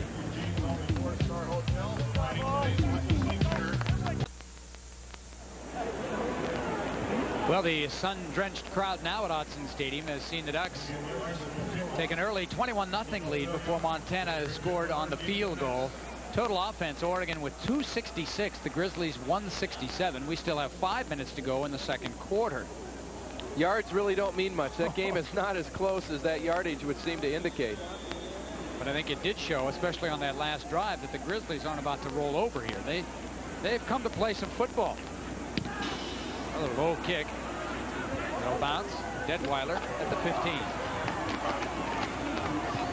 Tries to spin out of that pack and gets to the 34-yard line. Well, the fan saw a member of the wedge step aside and let that ball go through to the return man, and that's just as a coach, that's what you want to do. Get the ball in the hands of the good runners. More college football comes your way tomorrow evening as the Nevada Wolfpack host the Boise State Broncos. Quarterback Chris Vargas leads a Nevada offense that averaged 430 yards per game last year. Join us tomorrow at 7 on Prime Sports Northwest. Look at Danny O'Neill's statistics. Keep in mind he's had at least 2 drops, 3 drops. 3 drops. Filia, left side. Filia. That looked like the old rodeo days in Montana. Montana's got a great rodeo team, and that's just how you throw down one of those steers. You know, I think Erickson, I've been impressed with him defending the run, not so defending the pass. He's a pretty big guy, about 210 pounds. He doesn't look like a blazer, but he really likes to mix it up, the physical part of the running game. He's a big hitter, a tough kid. Counter play to Filia again. Eludes one tackle. Shifty runner inside the 50 to the Montana 46-yard line. So Filia with that burst of speed, Garrett Venters from Richland, Washington had to haul him down. Watch the shake and bake move, Filia, right there. Boom, boom. And I'll tell you what, that's not so much inept tackling. It's just great footwork by the running back. Very quick. You know, we thought last year Whittle brought a nice dimension. Burwell's kind of a burly runner. Whittle's quick. Filia's same mold as Whittle. Tell you, when those three are together, who are you going to play and who's going to sit on the bench? Great depth. Counter play. O'Neill throws as he's hit. Finds McLemore. McLemore with another first down at the Montana 26-yard line. So O'Neill's having his way now. One of the first times Montana was able to get pressure on O'Neill, but he stepped up and found McLemore across the middle. Montana's really having trouble with the crossing routes. Play action pass fake, pretty good pressure. The Grizzlies are rushing 5 players, which puts them in a one-on-one situation in the secondary. McLemore just outruns Montana defensive back. Sean Bucaccia comes over first to Detweiler. Couldn't quite get outside. That was a good play at the line of scrimmage for Montana by number 92, Sean Mertz, and then Kurt Schilling came in to clean up and get credit for the tackle. But it was Mertz that really slowed that play down. You know, you talk about the depth at tailback. If Burwell's not careful when he comes back, he may be playing tight end. Detweiler, a former running back, junior college. So he knows what to do when he gets the football in his hands. They have not had much success on reverses so far this year, Ken. Saw a couple last week against Colorado State, and a couple here today. Of course, they had a flea flicker today that could have been a touchdown. O'Neill just throwing this one. All Murphy has to do is catch it, and he has a touchdown. He does. He was so wide open. There was nobody within 20 yards of him. And he could have fair caught that ball and still had nobody touch him. O'Neill throws the ball up for grabs, and in this case he gets away with it because the only guy to grab it is an Oregon Duck. Major breakdown in the secondary for Montana, and Corey Murphy finally gets a touchdown reception, the first of his Oregon career. Well, Murphy was not the only receiver open on the play, too, so a lot of work in store for the Montana secondary coach at halftime.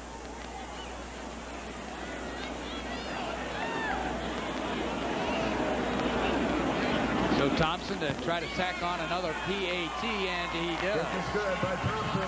3:05 remaining in the second quarter, and the day beginning to get long for that Montana defense. The Oregon offense has had its way and leads 28-3.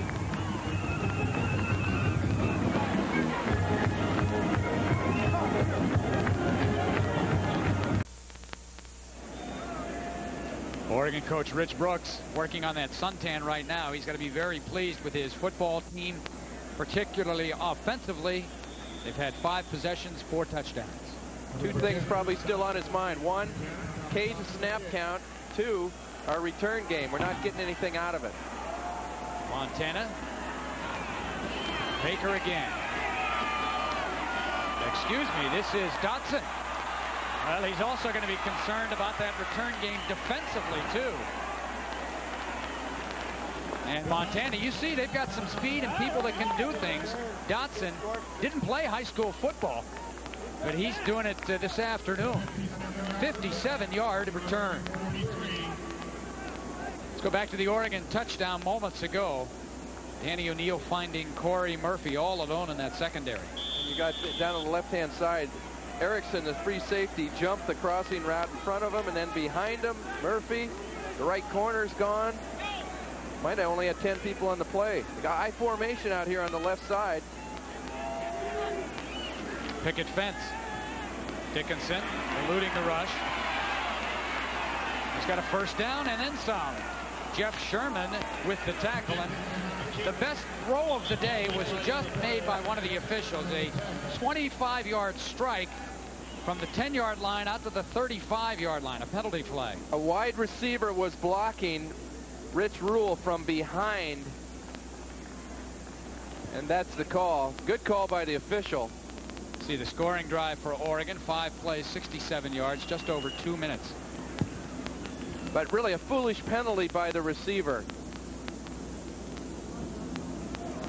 Corey Murphy with a touchdown reception. O'Neal is now 11 of 15 for 206 yards, 3 touchdowns, and has hit his last 10 in a row for 194 yards and those 3 scores.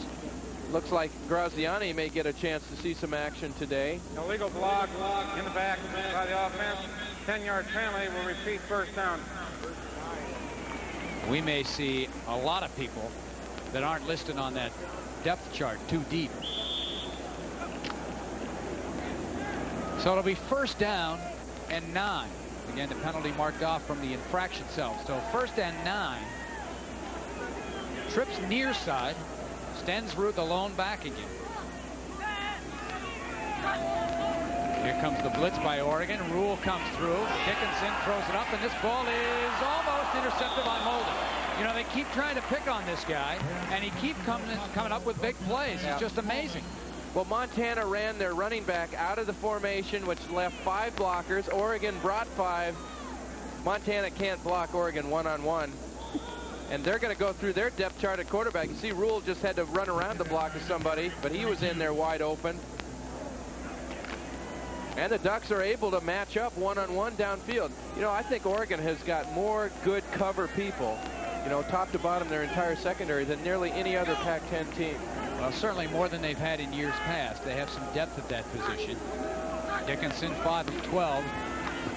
Taking some heat and a couple of big hits. This ball is caught. Nice job by Guernsey to come back for that ball and make the reception. First down, knocked out of bounds at the 25-yard line. Isaac Walker knocked him out of bounds. The Grizzlies countered this pass rush. Kelly Stensrud went in short motion and then helps the left tackle. You're going to see on the right side of his screen, he's helping the left tackle block the outside rusher, and that gives the quarterback enough time to be able to throw the ball. Now, the disadvantage there is you only have half the field to throw, but that's a lot better with time than the whole field with no time.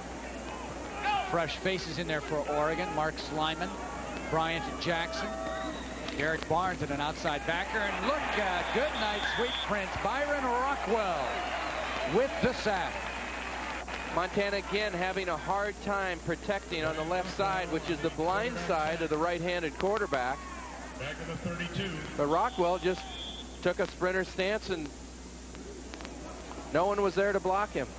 You really have to be, as a defensive coordinator, able to mix it up. You have to rush. You have to bring some people. You can't just play pass defense in the secondary. That's the 3rd sack for Oregon, but yet you can't blitz all the time. Right. You want to give them different looks so they can't get used to anything. This pass is caught, and it is a good reception inbounds. Nice catch by Billy Cockhill.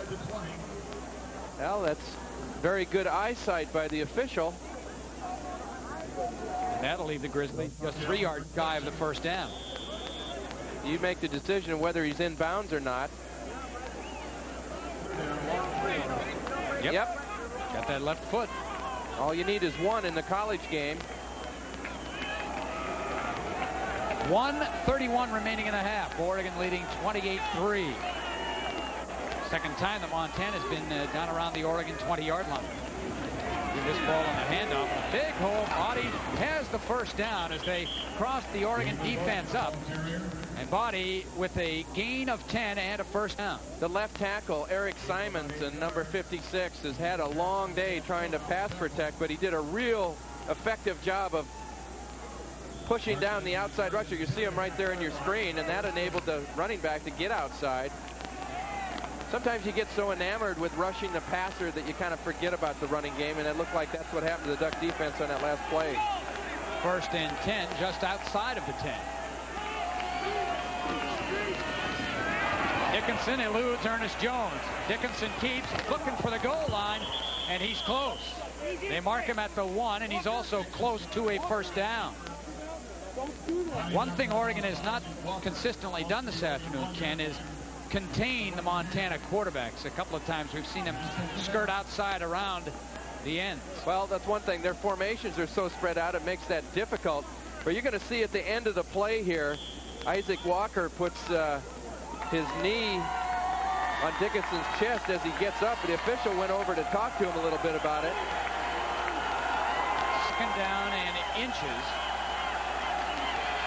They'll give it to the second man through, and he is stopped short of the goal line. That's Scott Spraggins, a 5'10", 185-pound sophomore from Great Falls. Clock down to 49 seconds. And that is close to a first down. It is a first down. So with 49 seconds remaining, we'll take a timeout. Oregon leading, but Montana threatening.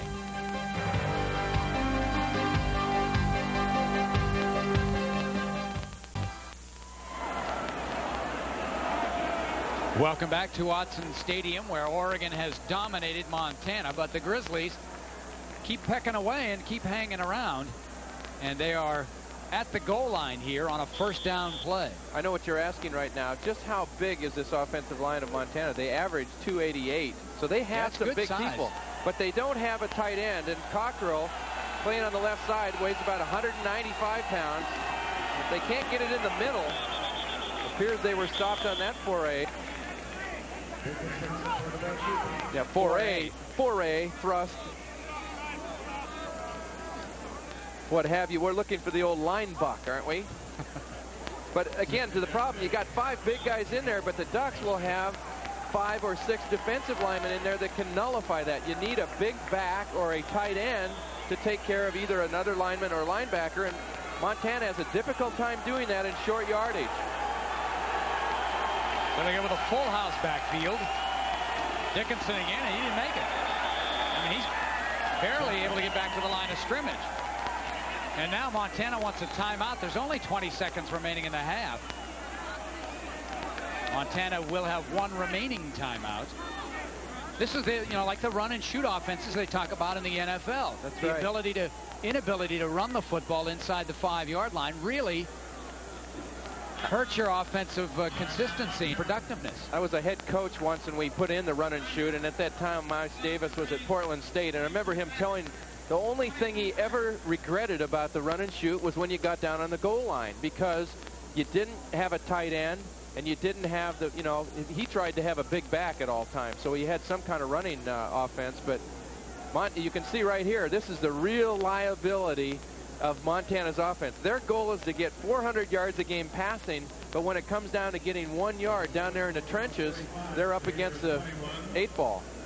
Montana has been successful on 50% of its third down attempts, 5 out of 10. Oregon, 4 of 5. Only 5 third down attempts for Oregon. And the Ducks were, they only gave up 20% last week. That's very good. 50, I'll say that's probably going to give Nick Aliotti a point to mention to his defense. Hey, fellas, we're playing pretty good on first and second down, but third down, we got to contain the quarterback. We got to stay with our pass receivers a little bit better. But this is a real point of pride for a Big Sky team. A prolific offense like Montana. You're down there first and goal, and they've tried twice and they've lost 2 inches as far as I can tell. Well, heck, they just want to get to the 4th quarter where they can score 39 points. And that you can better believe Nick Aliotti has got that in the back of his mind. It doesn't matter what the score is now. These guys can score. Oh, looked like movement on the right side. Now there's a penalty flag. The old official on the near side, the line judge, he had that flag so far down in his pocket it took him about 3 seconds to pull it out. Yeah, you don't know if he would call that if the Oregon players had not pointed. Well, he's also the line judge on the near side, away from where apparently the penalty was committed. It looked like that right side, somebody on that right side. Well, Don Reed would be upset by that, because saying the primary official. Dead ball. Got a false start on the offensive team. 5-yard penalty. The official responsible for that call is on that side of the field. He didn't call it. Check the right side. Right tackle, I think, is going to lurch. Yeah. Just lurches just a little bit. Yeah. Scott Craig. Well, this might actually be better for Montana. They're out to the side. They got room to work. Now they can get rid of that tight end in full house and get in their regular formation. 22 seconds remaining. They've actually added a second on the clock. Dickinson, here comes the pressure. He is going to be, no, he gets away. And he's got a man all alone in the end zone. Touchdown, Montana. That's Baker. And when Dickinson should have been sacked for a loss. He eluded the pressure, got up, and found his receiver. Excellent competitiveness by the Montana quarterback. Everyone had given him up for dead when he'd been chased out of the pocket to the right, but he was somehow able to put his hand down, stumble, found Baker in the end zone, and he's a giant, 5'5". You know, these guys, if they were two-sport lettermen, you know the other sport they'd be? Jockeys. I played college football, and I'm a jockey. Well, all he cares about is he got 6 points for his team, and the extra point is no good. No good. So with 13 seconds remaining, it's Oregon 28, Montana 9. That was a good drive by the Grizzlies. Well, they showed some real fortitude because things had gone against them in a big way, and the offense, the ability of the Montana quarterbacks has really kept them in this game so far. Dickinson is chased out of the pocket to his right. You'll notice the Oregon rushers, none of them are under control. They're all kind of going hell-bent for leather. Dickinson gets the ball, is going to run. Oregon defense reacts, and Baker does a real effective job of catching the football and not letting that hit the turf. Look at that. I'd love to be on that team. I'd be one of the tallest guys. Yesterday we were watching Montana work out in the morning. A good friend of mine, former Oregon letter winner Dave Walker, who at 5'7", was a nose guard, and Don Reed was saying, "There's our big tackle, Greg." And I said, "Gee whiz, the tallest guy in Montana history and the shortest guy in Oregon history on the same field." What a moment it was. Well, that was a moment for Montana they will not forget. 13 seconds remaining. And you know, it came at a real nice time. They'll be up going in at halftime. Deep for the Ducks. Emotional, big emotional lift. If I were the Ducks, I'd try that double reverse pass again. Larson, all of his kickoffs have been low rollers. I guess it's tough to have a high roller unless you're playing poker. Deadweiler on the return. So Deadweiler, a nice return there to the 43. Take a look at that scoring drive for Montana. 10 plays, 43 yards. They only took a minute and 50 seconds. So now Oregon has but 6 seconds remaining. Maybe time for one pass, a timeout, and a long, long field goal. Double reverse pass will work.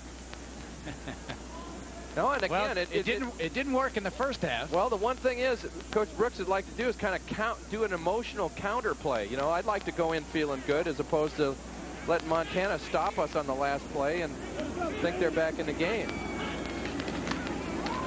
O'Neal, out pattern. This is Shedrick. Needs to get out of bounds, but now he needs to get to the end zone because that ends the first half. So a gain of 14 for Shedrick and O'Neal on the pass play. And at the end of the first 30 minutes, a very entertaining 30 minutes from Autzen Stadium. It's the Oregon Ducks 28, the Montana Grizzlies 9. We'll be back with our halftime in a moment.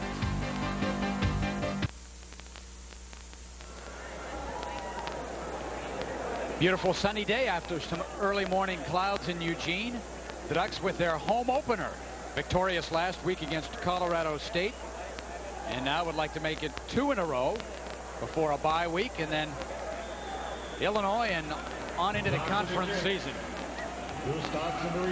So Montana will receive the football to start the second half. Tommy Thompson to boot it away. This one high. And will be fielded by Dotson at the 1. His last return, 57 yards. This one, about 17 yards. Brought down by Dan. So let's check the offensive lineup for Montana. They started the ball game at quarterback with Bert Wilberger. He was replaced by Dave Dickinson, and Dickinson has looked sharp. First half, Dickinson completed 9 of 16 for 131 yards, 1 touchdown. Leading receivers for Colorado, each with 4, Cockhill and Guernsey. And the leading rusher for Montana is Stenrud with 21 yards on 2 carries.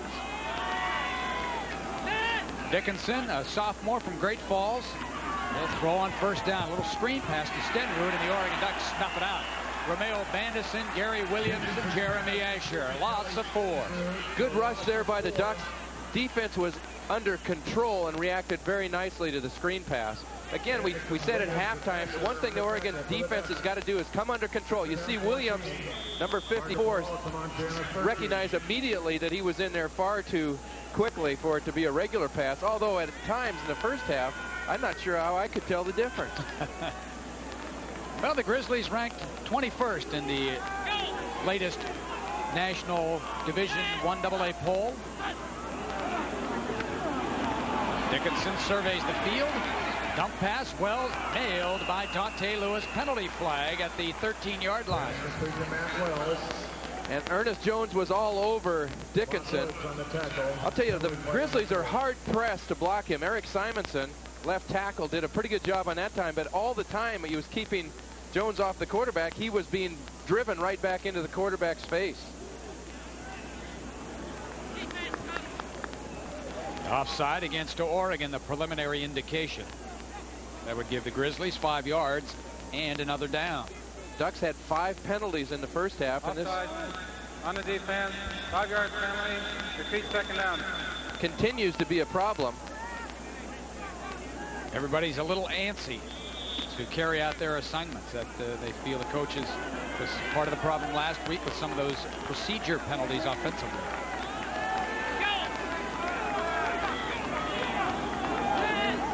Second and 9. Wells in motion. They'll run the out pattern to Wells, and this one is thrown low, incomplete. Chad Cota covering on his good old buddy, Matt Wells, 2 Ashland High School products. So it'll be 3rd down and 9. Dickinson says, hey, that was my fault. Should have made that one. Well, the last time these two teams met was back in 1952. For 26 years, they played in the same conference, Ken. This is kind of unusual, the Pacific Coast Conference. But during the 26 years, they only met 5 times. Well, in that last game, Montana had a late game winning field goal, hit the upright, and bounce away. Otherwise, would not have ended in the tie. 3rd down. Dickinson to go upstairs. There's a man open, and it is caught by Guernsey for the reception as he got around Alex Molden. Well, let's take a close look at this one as Guernsey with a nice job of staying in bounds and concentrating to hold on to the ball. Let's see what Guernsey did to do to get open. And they ran an outside receiver and kind of a pick. And here's one of the reasons he's open. He's running against the linebacker. And that's a kind of mismatch a passing coach tries to initiate. And it's really one of the few times we've seen a linebacker in that kind of situation today. Good play call by the Montana coaches. That was Jeremy Asher. Molden was in the vicinity to help out late. Draw play to Stensrud, and he gets back to the line of scrimmage before he's knocked to the turf by David Massey. You know, getting back to that game in 1952, one of all-time Oregon greats was the quarterback in that game, George Shaw. George Shaw, one of the great ones. #1 draft pick by the then Baltimore Colts. Was at a function this spring where they had a roast of the ex-Oregon quarterbacks, and Jack Patera, former Seahawk coach, came back and revealed a lot of interesting stories about the player and the man, George Shaw. And the myth. Now the myth has been destroyed. Here comes a blitz. Dickinson, boy, he hangs in there, doesn't he? I mean, the ball was thrown a little bit low, but Massey and Asher made a sandwich out of it, and he still hung in there to get rid of the ball. Well, there were 3 defenders in the area, but one of them was not covering Baker across the middle, but it was just a case that Dickinson couldn't get his feet set and the ball delivered, and that's one of the things about spreading your offensive formation. At times, you're really cutting down the time that a quarterback has to make a throwing decision. 3rd and 10. Early moments, 3rd quarter. Oregon leading 28-9.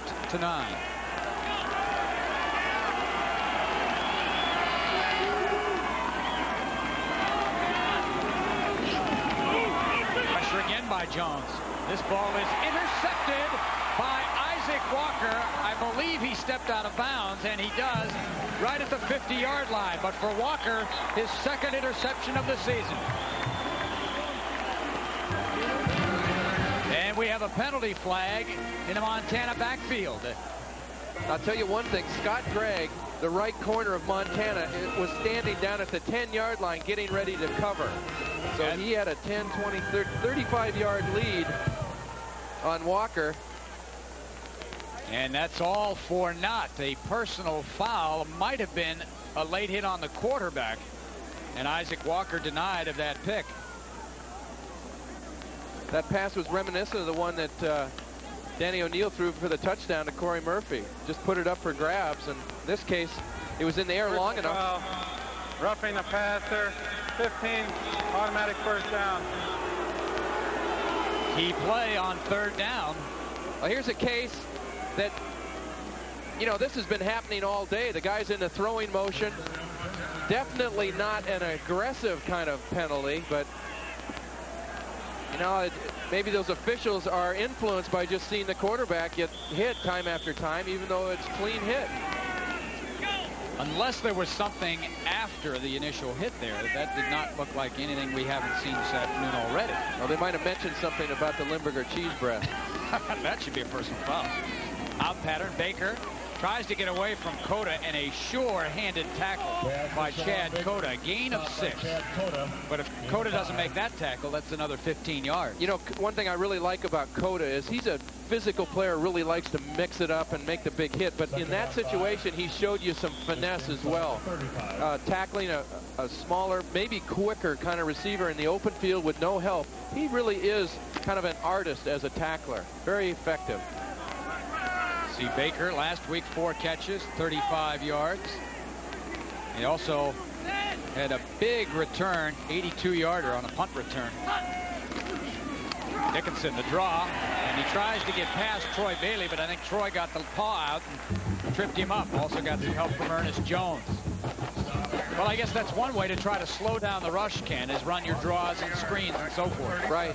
Well, the tendency is for the defensive linemen just to be selling themselves out play after play, and they kind of get their head down trying to overpower the initial block, and in doing so, you can get vulnerable to the quick draw. But good pressure by the Oregon defense, and Jones really hogtied him, brought him down. It's a loss of 2. I don't think that will go as a sack. That looked like a design run. Dickinson in trouble again as Vandison misses. Dickinson has enough room to pick up the first down and more. Nobody wants to tackle this guy.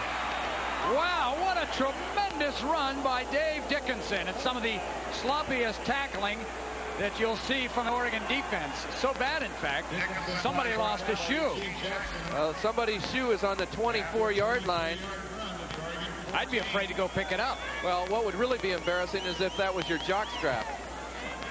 Well, that'd be a whole nother story. Well, it's a family show, and we're glad it's just a shoe. But you want to see a great competitor. Watch Dickinson. He's basically...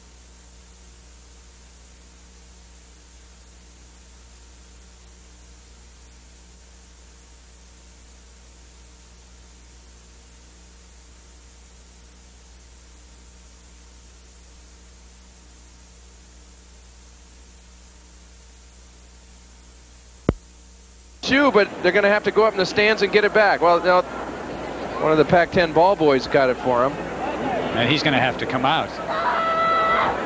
That reminded me when Hulk Hogan rips his shirt off, you know, and says, let's go. Stop at the 11. The ultimate challenge. Okay, I'll cover you without my shoe on. Well, Zola Budd used to run barefoot on a track. Tommy Thompson kicks without a shoe, but I haven't heard of a cornerback playing without a shoe.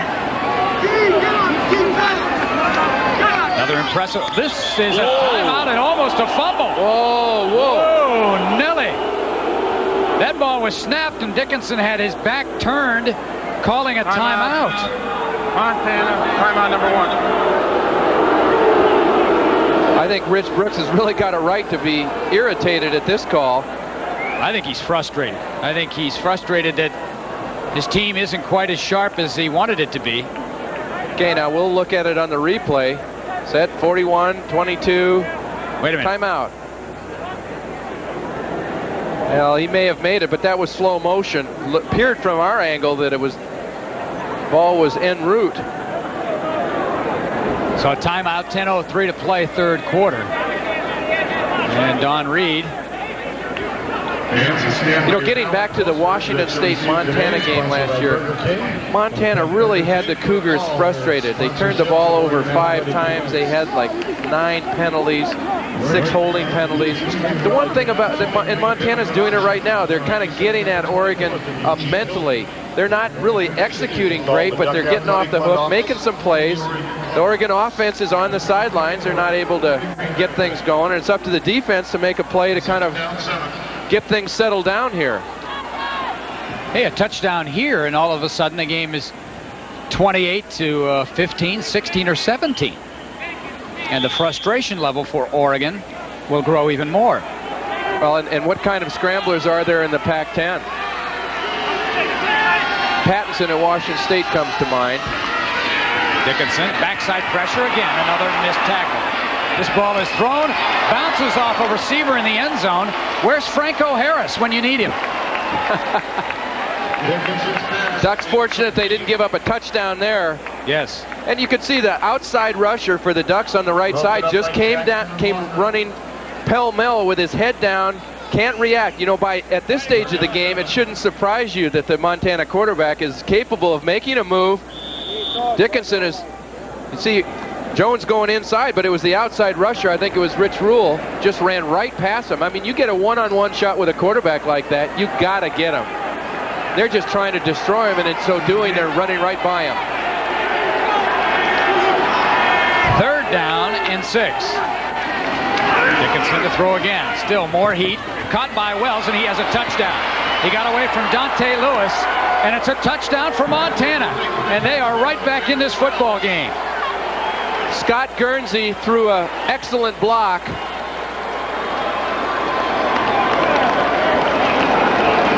That helped Wells get into the end zone. You know, the Montana receivers work at trying to help out downfield. They're not big guys, but they do a good job of screen blocking. Remember, this drive was continued when Oregon was called for roughing the passer on a 3rd down interception. Questionable call. You know, with all these fans booing the tackling, I mean, Nick Aliota's got to be saying, you know, does this mean they all care that much about defense? And the kick is good. Well, the one thing that happens in this spread offense is if you miss a tackle, you don't have much help because everybody's spread all over the field. And Montana right back in this one. It's Oregon leading, but getting a big-time scare from the Grizzlies.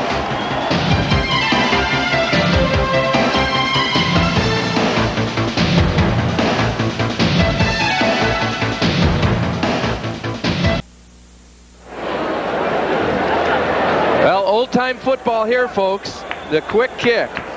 And it's been blocked better than this. That was Stensrud with the kick, excuse me. Yeah. Bandison almost got there in time. But, you know, quick kicks always come in your own end of the field, and you got to block it a little better than the Grizzlies did there. Watch out, Dan. Blitz, good night. First time that they've gotten to O'Neal with a clean, solid hit. And the big loss, Kurt Schilling. Schilling came from O'Neal's right side, which you'd think he'd see him from there, but he was looking over to his left. Loss of 9 yards, 2nd down, 19. It's a loss of 9. And so Oregon 2nd and 19. And this second half has been all Grizzlies. Well, Ducks in negative yards so far the second half. Ricky Whittle in motion. Little slip pass out to Shedrick. He's going to the 30, 35. That's a good bit of running there. That's a great bit of running by Shedrick. And he gets back to the 42-yard line.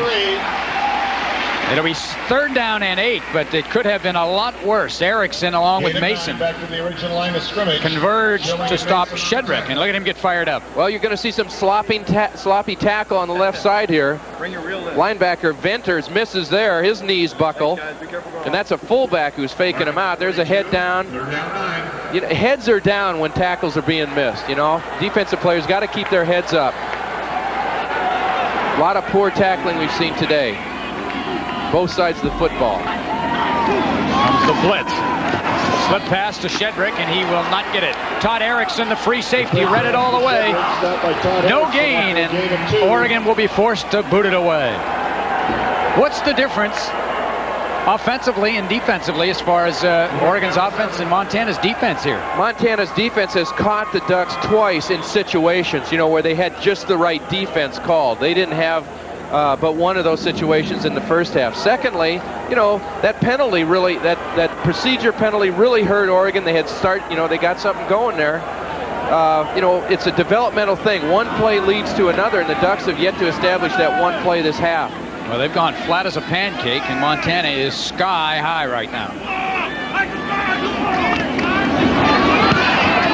This one is a boomer by Thompson. And Baker calls for the fair catch and juggles a bit before holding it in at the 8.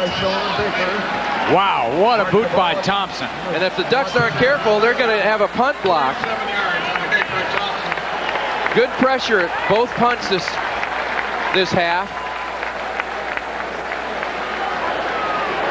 3:28 to play in the third quarter. Montana with the only points of the second half, a touchdown. Remember, Oregon led 21-0 right out of the block, and they made it look easy. Maybe it was too easy for Oregon at that point because Montana just hung in there, survived the first wave, the first Oregon assault, and now you got to believe these Montana players and coaches are looking for a victory. They believe they can win this game. Dickinson stays in at quarterback. Nobody guarded Guernsey at all. Walker way off on the coverage. And Guernsey has 11 yards and a first down. Walker ended up in the kicking net on the Montana sidelines. Very quick pass. I think Montana's got to do that to nullify the pass rush. Again, Simonson, number 56, the left tackle for the Grizzlies, is really having a hard time. You watch him there. Rarely has he ever stopped Ernest Jones. But in that case, the ball was off before Jones got there. Key play, getting Montana out of the shadow of their own end zone. Pretty good numbers there for Dickinson. No interceptions, and he's taken a lot of hits. Show blitz, they'll roll him out.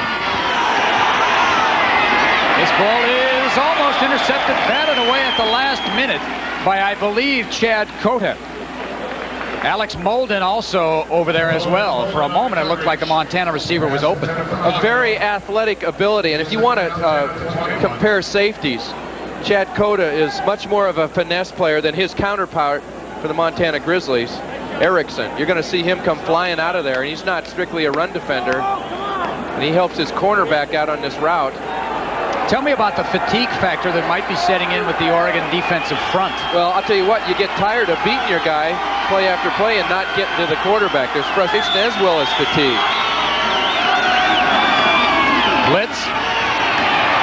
And Dickinson gets it away again. This guy might be Harry Houdini.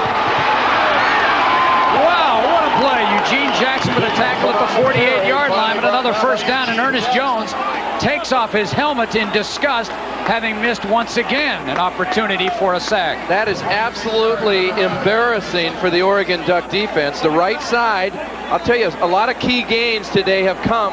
The Montana quarterback being flushed to his left. You're going to see Jones head down. He misses. A missed tackle there by... That was Jones and Asher. Asher actually had outside responsibility, it looked like. And he, again, in his haste to try to... You know, it's kind of a heat-seeking missile that turns out to be a scud. That's terrible when you catch the quarterback from behind on a scramble. I mean, he's in your secondary, and somebody has to catch him from behind. That is not good. Gain of 2, Asher on the tackle. And a late flag. Tell you what, if defensive game films ever are rated, it just went from PG to R. A late flag in the pile. 2:40 remaining third quarter, 28-16, Oregon leading. But they don't feel good about it.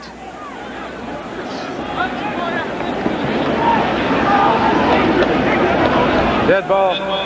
Personal foul on the defense. 15, automatic first down. Well, now where the frustration level has reached new heights. Well, you watch somebody makes a remark to the official.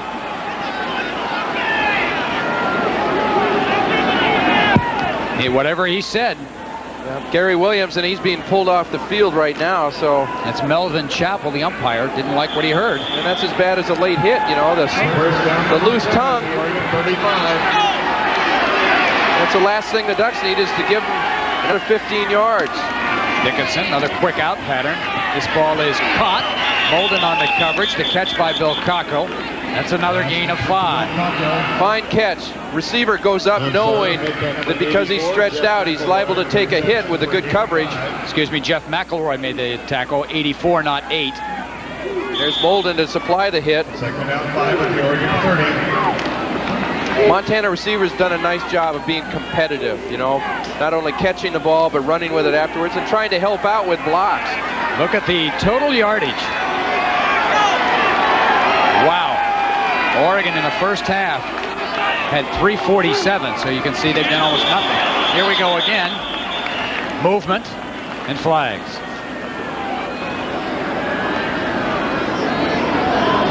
Now, if you're the Oregon defense, there probably isn't much that you have not tried this afternoon. Right. And because none of it has really been that successful, what do? Well, you'd start by good tackling. That's one thing. Ball start on the offense, 16, 5-yard penalty, still second down. In the latter part of the first half and in this quarter, it's been consistently poor tackling. It doesn't make any difference how they're lining up or how they're defending. They're not tackling well. You know, the one thing that Montana's offense is doing right now is stretching the Oregon defense and not allowing the physical superiority to come to play. It's just like getting in a one-on-one street game.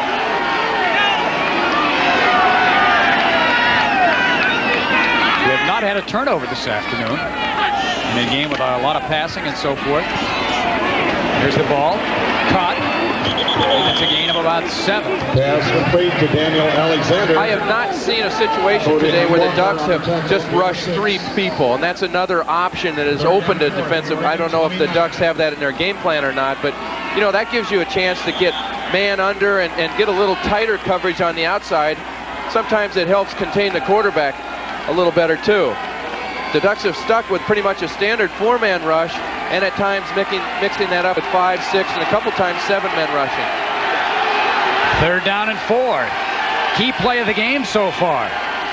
Oregon showing blitz. Here they come again. Dickinson's going to go deep over the middle and overthrown, intended for Baker. Man coverage with Eugene Jackson. And again, Dickinson hard to the Omni turf. You know, Ernest Jones has hit him about 12 times. Unfortunately, the ball is gone nearly every time he has gotten to the scene. There's a tough young man. That guy's taken as many hits today as any quarterback I've ever seen. Similar to the beating that the Ducks applied to Steve Stenstrom last year down at Stanford. Remember that Stenstrom got belted on every play, it seemed, and yet he hung in there. 4th down. 49 seconds remaining in the quarter. Oregon trying to hold off Montana. Oh, there's a penalty against Montana as the man in motion, Bill Cockrell, actually went towards the line of scrimmage, it looked like, at least twice before the snap. Frank Garrett, number 67, the right guard, moved too. So that's dead ball. Ball start on the offense, 5-yard penalty, still 4th down. Well, Montana players could be getting a little bit nervous now as they find themselves back in the game. You know, there's a certain comfort level to be, you know, far enough behind that not a lot's expected of you. And now, a couple mental errors. 4th down 9. The 9 penalties against Oregon is as many as I can remember in a long, long time against the Rich Brooks team. They are year in and year out one of the best in the Pac-10 at avoiding penalties. 3rd and 9. 4th and 9, excuse me. 4th and 9. Little shovel pass. Close to the 1st down, but just a little bit shy, I believe. And I mean by maybe 6 inches. That is a gutty call. You saw one of the Oregon defensive players kind of run away from the ball carrier there. That was because he was responsible for covering another receiver. That is very close. Call for a measurement. Timeout to measure. I thought the Ducks got a pretty good spot on that play too.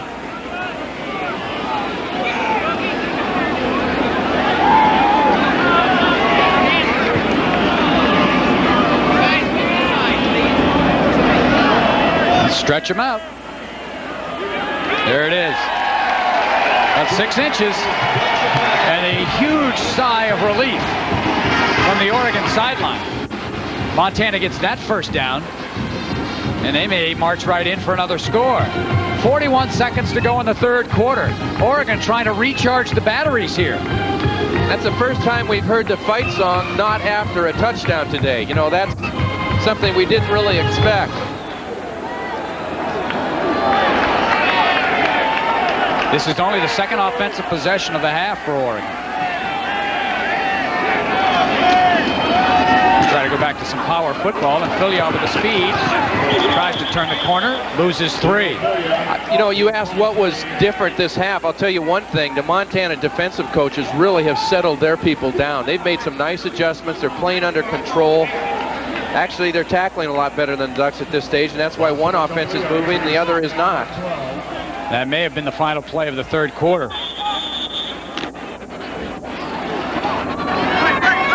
10 seconds remaining. Still like to see that double reverse pass again. I don't know if we can get that down to Coach Brooks or not, but... Trap play, Shedrick. Gain of 2. It'll be 3rd down and 10 as the quarter comes to an end.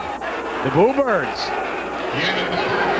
making their presence known here at Autzen Stadium, even though the hometown team has a 12-point lead. 15 minutes to go. Remember last week, Montana exploded in the fourth quarter, so don't go away.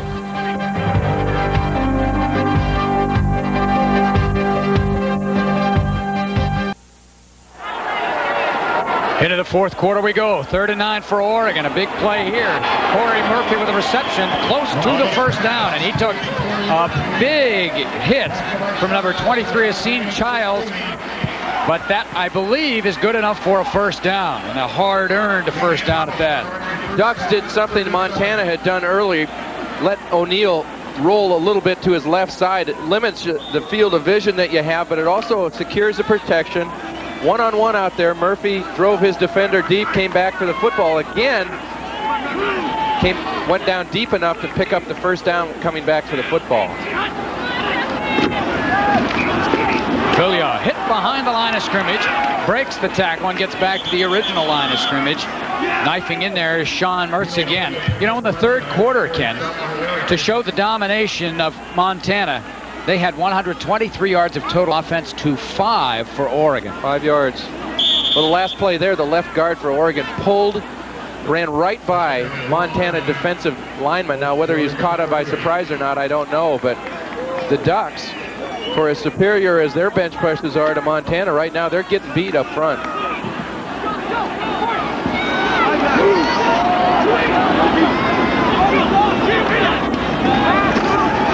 O'Neill, good protection, dump pass over the middle. Josh Wilcox to the 45-yard line, 2 yards shy of the first down.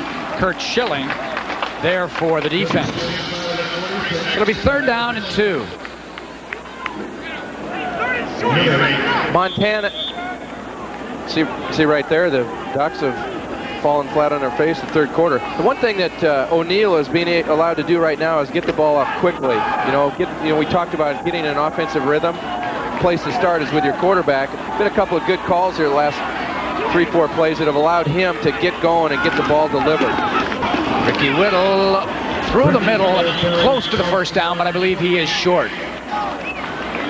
I believe he's a little bit short. And now they're unstacking everybody. I think he's about a half a yard shy, maybe less than that. Be interesting decision for Coach Brooks, wouldn't it? It is a first down, barely. Well, that's a pretty good spot. I didn't think he got that far. I thought he came up about a yard shy of where they spotted the ball. So another 3rd down conversion for the Ducks. That's 2 in a row. You look at Oregon defensive line coach Joe Sheffield. Defensive coaches now trying to make adjustments on the fly. Well, and they'd like that offense to give them a breather. Their defense played the whole third quarter. Ricky Whittle has 2 blockers. Kind of gets caught up in traffic. And what could have been a longer game is 5. Trying to reestablish that physical domination. Jay Turner, Brian Toon also in there for Montana. Eric Reed, the guard, pulled there, and people may have seen him kind of turn over the defender to the fullback, but that requires a little bit of team play between the fullback and guard on that play. If somebody comes inside, the guard's got to be able to pick him up. If he goes outside, he gives him back to the fullback. Well executed running play.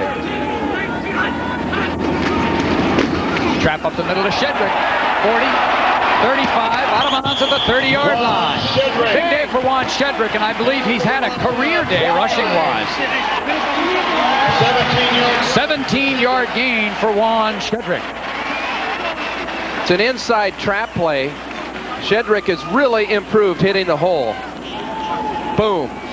Blocked by the guard inside. Situation like this, you'd like to be going upfield, and he gets caught going sideways a little bit. His career high, 56 yards as a sophomore against Utah, and he's ellipsed that, you can see, with 66.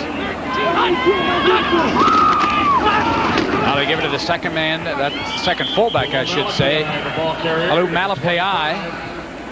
Another true freshman playing for Oregon. Dan Downs, Lance Allen, stop for Montana. Aren't all freshmen true? As opposed to the redshirt variety. Oregon has only played 21 first-year freshmen. You're going to make me change my terminology. Pulu, in the last 10 years. He has high reviews. It's just a matter of him assimilating the intricacies of the offense before he plays a lot more. McLemore trying to split the seam, has the first down to the 15-yard line. And now the Oregon offense, which had very few chances in the third quarter, finally getting some rhythm and continuity and trying to put it away. That's right, and the Ducks have kind of moved away from the play-action pass to the quick pass.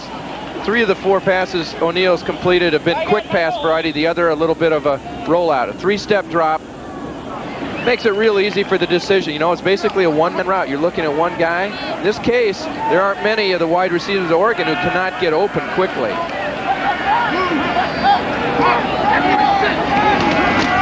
Fumble. And the ball is being battled for. O'Neill recovers his own fumble. And Danny O'Neill managed to recover. A loss of 2. Coaches hate to see that because you're put in such a vulnerable position as you bend over and try to get the ball. You watch O'Neill here. Ball just doesn't get all the way up there. He may have been pulling out a little bit too, but now look at the position he's in trying to get the ball. His knees exposed. All those guys are coming in with their helmets trying to get the ball loose. Very precarious position for any kind of football, particularly your quarterback. See O'Neill trying to go over the 300-yard mark for the second straight week. O'Neill quick pass. It's caught by Wilcox inside the 10, down to the 7-yard line. Just a quick pass, gain of 10. Going to be third down. Let's call it 2. They have to get to what looks like right at the 5-yard line. Wilcox, good grab. And another one of those quick passes that O'Neill is executing very well today.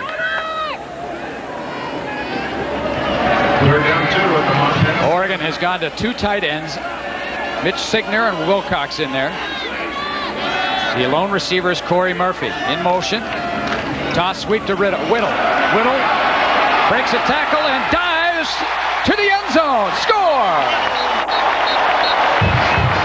Great individual effort by Ricky Whittle. I was watching the head linesman there. He kept his hands in his pocket. That's why I delayed. I was looking for him to make a call. And well, now the other guy said, yeah, when he gets in the end zone, you can raise your hands. Must be one of those deodorant commercials. He's not so sure.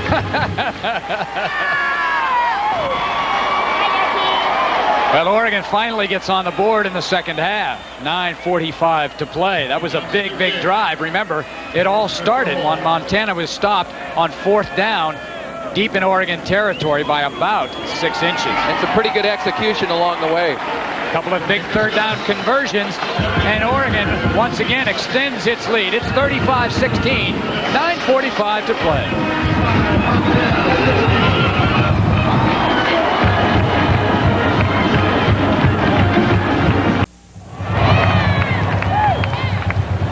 Oregon to kick off. Tommy Thompson to boot it away as Oregon has just scored. And believe me, that was a score that Oregon needed badly because Montana had dominated play in the third quarter. You see Montana getting ready to receive the punt. His body. This ball will come down a yard deep. Nice spin move by Body, but unable to elude the second man. The first man was Dante Lewis, and coming up to make a sure, strong tackle is Matt Steepman, another first-year freshman, one of two to make the trip last week to Colorado State. Let's take a look at the touchdown once again. And Ricky Whittle got some good blocking, but great individual effort. Shedrick gets his man. Good stiff arm. One of the classic moves of a great running back. And he for that pylon. Gets the inside of the pylon. Oh! Let's a low five. Do the bump. Yeah, you see the scoring drive right there. Meanwhile, Montana's throwing the football all over the field here. And the Grizzlies have the ball out at the Oregon 38-yard line. See, that's what happens. They're so quick. You go show a scoring drive, and they pick up about 25 yards. I'll tell you what, the Oregon rush guys look like they've just got done running a marathon. They're all walking around with their hands on their hips. Obviously tired of chasing the Montana quarterbacks around. One thing there, though, they a little bit better job of contain. You know, well, they contained him and then forgot about a receiver. Has Oregon's not intercepted a pass today? No. They had one that was one interception called back because of a penalty. That's it.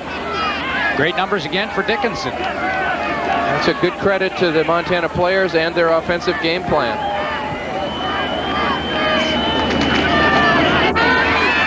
Ball is thrown out, and a little bit of miscommunication between the wide receiver and the quarterback, Dickinson. The receiver turned inside, and the ball was thrown to the outside. The receiver, Gary Burton. And he's looking back into the sun as well, so it's tough for him to pick up the ball on that side of the field.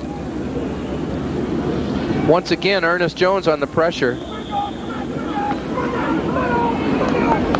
Now, you know, I've not seen a lot of substitution up front for Oregon. You know, this is a situation where you'd like to have fresh people in there, and that might make a little bit of a difference.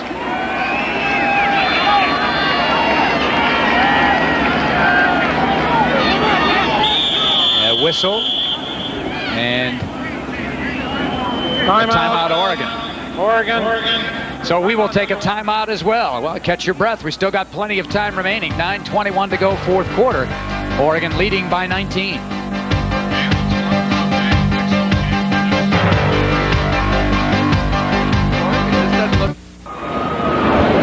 Andy Larson to kick off for Montana. The home opener for Oregon, a little more of a test than many Oregon fans thought they would get, as the Ducks continue to lead, but it's only 12 points, and Montana, with that explosive offense, has really carved up the Oregon defense, especially in the second half. Ducks have really failed to get a turnover, and that's really been a big factor today. Well, it's got to be a major concern because Oregon has forced only one turnover now in 2 games.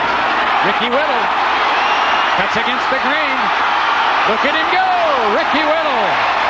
Well, that's the biggest play by the Oregon special teams so far this year.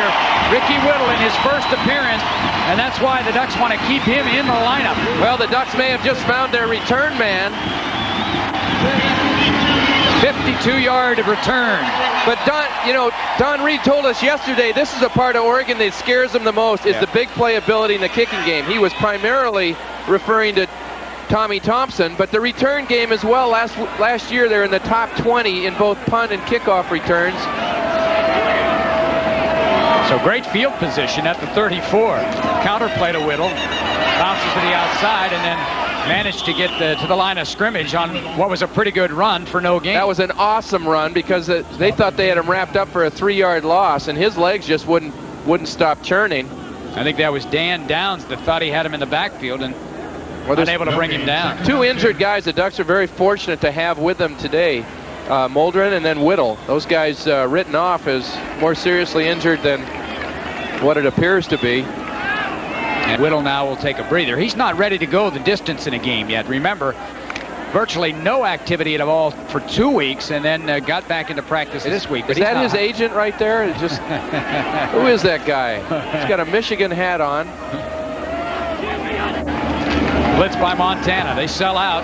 The out pattern to Murphy in a spectacular grab close to the first down.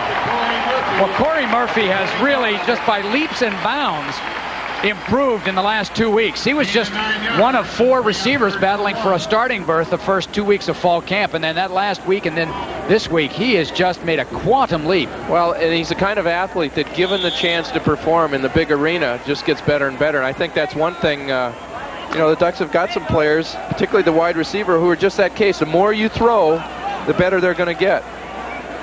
Murphy caught 13 touchdowns his senior year at Benson High School in Portland. O'Neal looking for any kind of a hole and has the first down and then some. That big offensive line is mashing out about 2 yards. And Oregon with a first down, 5:54 to play. Oregon leading 35-23. Other than maybe 3 series in this game, Ken, 2 of which happened to occur in the second half, offensively Oregon's done what they wanted to.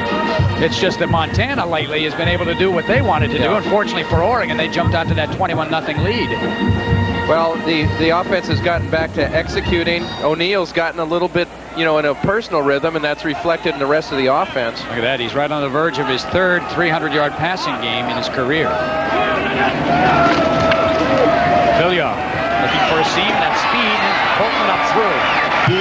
I'll tell you what, running back coaches love that when you stretch out the defense and then just cut it north and south. Villiard, for great speed, has got some power, it looks like to me. Oh, he's a good, solid-sized kid. I mean, you walk up to him, and he's got some... Sets up the block at DeFonso there, 65. Wilcox drives his man off the line of scrimmage. You like to see that running back headed towards the goal line when he's tackled. Obviously, you don't want him tackled, but head north and south, as they say in the coaching business. Comes the blitz again, whistle, and too bad for Malapai, as we had a flag down prior to the snap. Well, we just talked about execution. What was the old Tex Winters line? And they asked him about his team's execution. He says, well, we'll think about that on Monday morning. On the offense, 5-yard penalty. I think it was Tex. He had so many that you could probably give him that one. More Oregon sports comes your way as the women's volleyball team hosts the Georgia Bulldogs, and you can watch it on Prime Sports Northwest Wednesday evening beginning at 8:30. Yeah, execute might be a scary word right now for the offensive line. Montana showing blitz. They come with 6, and this one is batted down at the line of scrimmage by Dan Downs, inside linebacker. Ooh, and O'Neal gave the ball a little bit of boot and frustration there. Danny, a former punter. In fact, he is Oregon's backup punter. Got a couple of nice ones in warm-ups today. Although based on the spring game, I don't think the coaches really would like to see him back there. Remember that booming 7-yarder he had? Yes. Well, he caught the laces heavy. And well, this is a key 3rd down. 3rd down and 7. Under 5 minutes to play. O'Neal over the middle. Wilcox looking for his first career touchdown. Oh, big fella. That's what he's saying, too. Nice tackle. Well, let's hope he gets up and he's not hurt. He had that right knee caved in on him pretty good. He gets up gingerly. Just the way he plays, you can tell he's a tough kid. But the Ducks cannot afford to lose a tight end. O'Neal steps up quickly, sees his tight end beat the linebacker inside. And he just didn't. Oh, man, I'll tell you what, that's... I mean, you just look at the angle that knee was with all the pressure coming from the inside, and you can see why people get hurt. But that's like how you get in a hyperextended knee. Remember, Willie Tate with a separated shoulder is out for this game, questionable for the Illinois game. And with that pass and catch, Danny O'Neal goes over 300 yards. And he will come out of the ball game, and Tony Graziani will come in. So the Ducks get down to the 2-yard line, and Graziani will now have the responsibility for trying to march the team in the end zone. Yeah, that's a nice job by O'Neal. Obviously, they kept him in there long enough to get his 300 yards. There's a dive play into the middle, and the ball comes loose, but I think they're going to rule him down, or are they? Well, the near side official said he was down, and now there is no indication. And I think we may have a fumble recovery by Montana. That's what we have. Touchback. No, there is. I don't think there's any way that ball did not come loose because he hit the ground. There is not one official down there that even acts like he knows what's going on. That's the scary part. And the Montana players believe it is a touchback. I can't believe the ball was not, he was not down, but we... Of course, we'll believe anything sometimes. It happens so late, that's why I say it.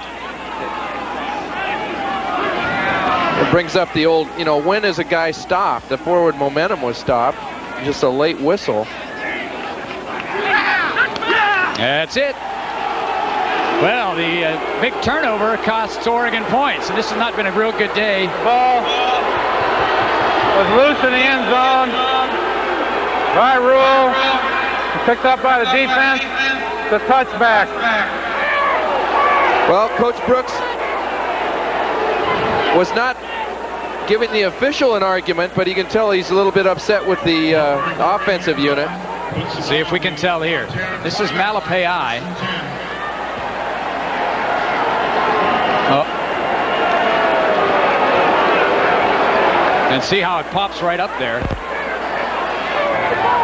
Well, I guess my concern is the official right there ought to be getting out of the way. Yeah, well, it's a live ball. And the other thing is the official, that's a pretty tough call. Well, we don't have a great angle on it there. You can't quite tell, but it was very close.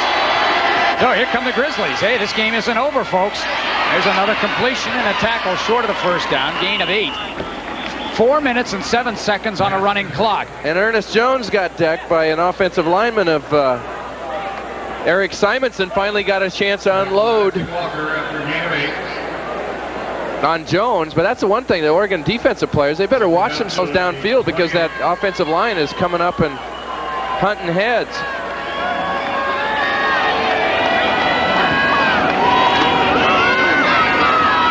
Over the middle, Wells again. Again, another missed tackle. And again, another first down, out of bounds, stop the clock. Is it the wrong angles of pursuit, or is it just flat out missing tackles today? Well, a lot of it, the extenuating circumstances, is missed tackles, but it's been not containing the quarterback and thus containing the offense. They're chasing them from bad angles, right, because the guys are running pretty much loose through the secondary. Oregon underneath coverage, they need to, kind of bump those guys and take them off their timing. But it's like Brooks said before the game, Montana executes their offense very well. I think Oregon's defense has helped them a little bit. This ball over the middle, in and out of the hands of Scott Guernsey. Now see, there's a case where the quarterback is contained, so is the receiver. There's 5 people around the ball. If it's not a perfect pass, they got a chance of intercepting it. Hard to imagine that Oregon has not forced a turnover today at all. Keep in mind, Montana had 5 last week. It's almost at times that the Oregon defense has been a little bit over-aggressive, been their own worst enemy at times.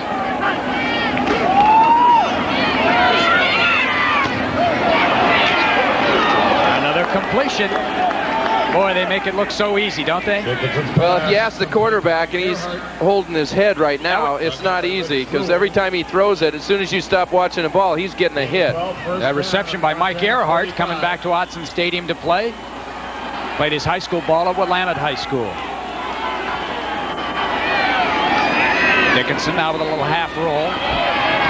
And they finally get him behind the line of scrimmage.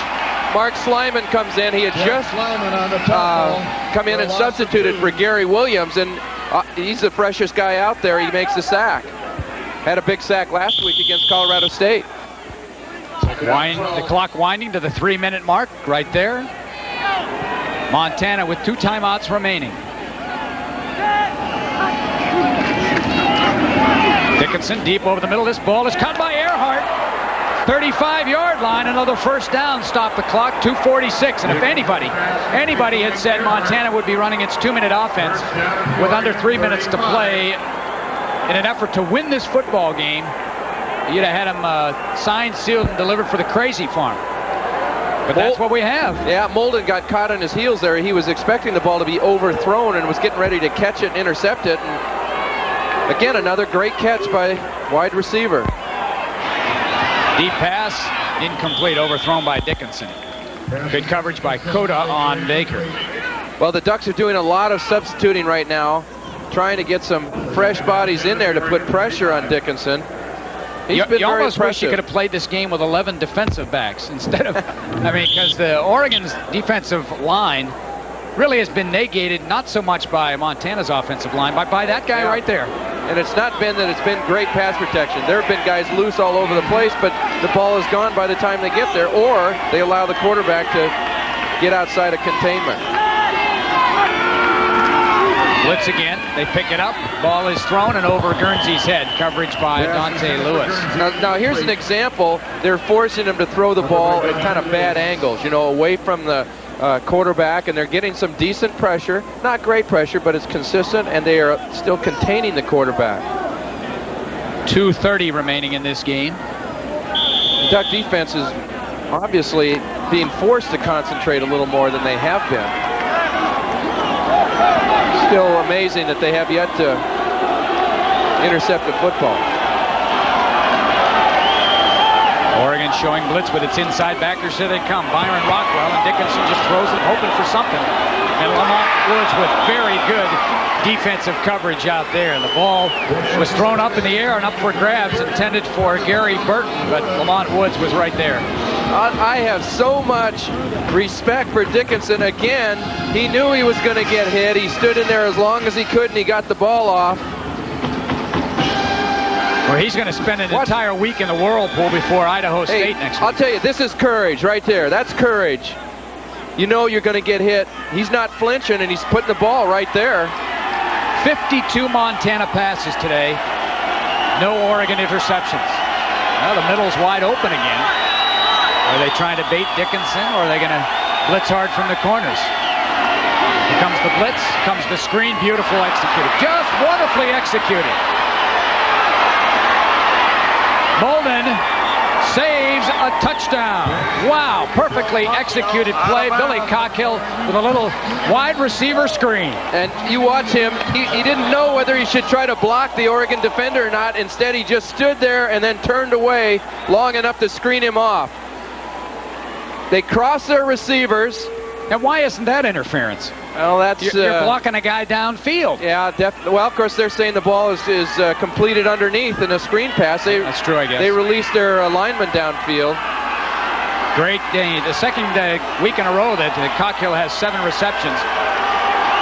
You can see why he's right up there in the passing receiving march. Dickinson, and he is stopped for no gain. He got back to the line of scrimmage. Clock stops. 2:06 remaining. Ernest Jones with the tackle. You know, there's a difference. That's containment right there. Right. Friday nights on Prime Sports Northwest is Coaches Night, beginning at 4. Here with the coaches from the Big Sky and the Pac-10 conferences have to say. You Oregon fans will want to tune in to the Rich Brooks Show at 7 p.m. That's Fridays on Prime Sports Northwest. 2:06 remaining. Oregon leading 35-23, but Montana knocking at the doorstep again. And Rich Brooks is not a happy camper. Well, and the Ducks are lucky that Montana did not go for a field goal down here in the third quarter, where they were turned away. Well, field goal from a number standpoint now would have only given them 26. They still need 2 scores, but they'd had a touchdown and a field goal. Right. Now they've got to score 2 touchdowns now. You know, it's hard to get a gauge on this game and what it does for or against Oregon down the stretch, because they will not face in the Pac-10 another offense quite like this. Maybe in situations, right, but not for an entire game. Not a team that is totally committed to it. And, no.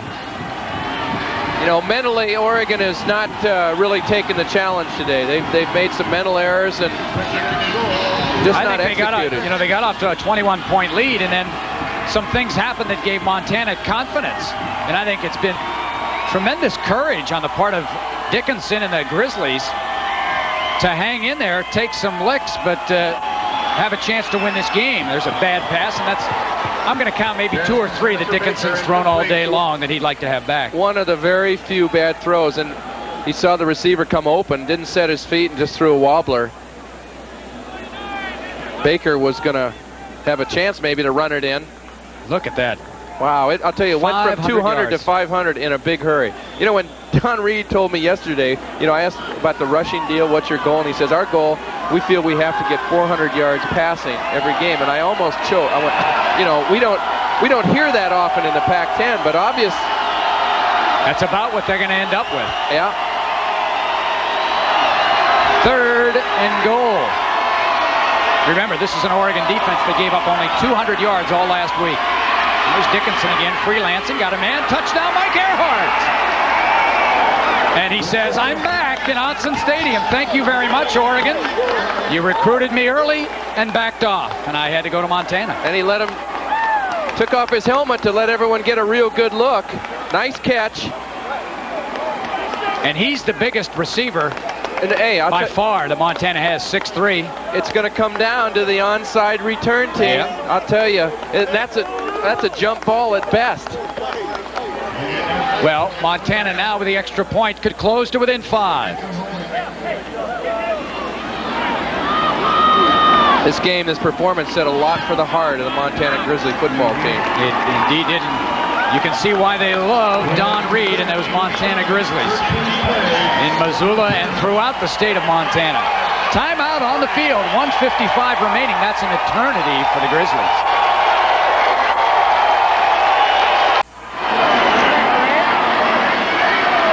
Well, we've got a ball game here. The hands team. Oregon's outmanned on the right side here. They've also changed the rule this year. You can't put all your guys on one side of the ball if you are the kick team. You have to have a better distribution. Here's the kick, bounces up, it's up for grabs, recovered by who? Oregon. A Montana player had his hands on the ball with a chance to pull it in. Nelly. Wow. I'm surprised Montana didn't kick it over in the right side of their formation. They had 4 men there, and there were only 2 Ducks on the front line. And I'll tell you what, Rich may be saying, hey, I don't want you going for the ball early, but I think he was lucky he did because he batted the ball back and away from the coverers. Wow, that was very, very close. It's Brian Collins, a reserve safety who was in the middle there. Let's go back to the touchdown by Dickinson. And again, his ability to avoid and give himself bide some time. You see, Earhart had 2 men on him, and they just lost him in the traffic. They had to move their attention to Dickinson. Here's Shedrick as he continues to rack up some yards on what is his best career day rushing. Montana takes a timeout. That is their final timeout. But Mike Earhart, he caught a ton of passes at Willamette High School. 32 touchdowns, 132 receptions for the Wolverines. And that was a team that had a pretty good offensive wide receiver as well, and a guy by the name of Jamal Wallace, who was a parade All-American. That was quite an offense they put on the field at Willamette in those days. Well, Oregon fans, many of who are headed towards the exits right now, that might be a little premature given the nature of the Grizzlies offense. But I mean, they got to have kind of torn emotions right now. Happy that Don Reed came back and, you know, his team performed well. They weren't embarrassed, but they got to be kind of worried about their own team having a comfortable lead and then not being able to pull it together. And now Danny O'Neill has to come back into the game, having another sensational effort, 75% completion. Another career day in the passing department, 317 yards, 3 touchdowns. And again, most of that damage was done early in the first, 18, 19 minutes of the game. That's right. That, by the way, is just shy of moving into the... No, he moves, he replaces himself. I always like that. He replaces himself in the top 10 single game passing charts. So now he has 2 of the top 11 all time. O'Neill has played well today. This has played been well last week. Very consistent performance. They're going to give it to the senior Shedrick. What Juan has to do at this point is forget about making yardage and just fall to the ground as quick as you can, because Montana cannot stop the clock. Well, a Montana player was trying to call timeout, but number 51 grabbed and said, you can't. You're going to get a technical if you do that. Come on, Well, taking on Idaho State next Third week. down, about 3. I tell you, that Big Sky Conference is fun to watch if you like offensive football. They throw that thing all over the place. Big Sky football is fun to watch if you like basketball. You know, I was going to relate that to playing the old Loyola Marymount offensively. I mean, it's, you know, you score and I'm going to score, and, you know, wherever. Well, the one thing about it is Montana's more disciplined in the way they run their offense, I think, than Loyola Marymount was. But, I mean, it ended up, it's just a series of one-on-one skirmishes across the field. And I tell you, Montana's skill players are not physical by Pac-10 standards, but they can do some damage. Well, you see Rich Brooks. He goes from Montana to Illinois, a team that's been to 5 consecutive bowl games, went to the Holiday Bowl last year. They have one of the best defenses in the country. Well, the Ducks are going to find themselves, if they don't convert this third down, with a situation where they're going to have to kick a field goal or go for it on 4th down and potentially give Montana another shot at it because of the penalty. You know, just those penalties, you just can't do that. You got to execute. 5 false starts out of 11 penalties, and they had at least 4 last week. Clock is under a minute and running here. O'Neill doing a job of watching the play clock. He's going to take as much time off it as he can. And there's still 8 seconds left. Crossing pattern almost intercepted by Montana, and a late flag, maybe a roughing the passer by Garrett Venters. Had an opportunity, a surefire interception slipped through his mitts. Dan Downs, number 55, the linebacker of Montana, is holding his head down. He put a late hit in there. Rather ironic that the 2 plays in this game that may have changed momentum one way or the other, certainly sealed a victory here for Oregon. The roughing the passer that was called on Oregon when Isaac Walker intercepted a ball at a point in the game where Oregon was dominating and would have had great field position. Montana converted on that and all of a sudden was kind of back in the football game. Right. And then this roughing the passer penalty that probably seals the victory for Oregon. This game almost came down to who could catch Garrett Venters from behind with an interception. But, you know, the Duck coaches told us they're going to be aggressive in their play calling this year. They believe in their pass offense. That's really the closest they've come all day to an interception. But whew, a lot of blood pressure just went up here in Autzen Stadium. Shedrick again, right side, holding that ball out there a little bit. No gain, but the clock will wind down, and that may be the final play of the ball game. The 23.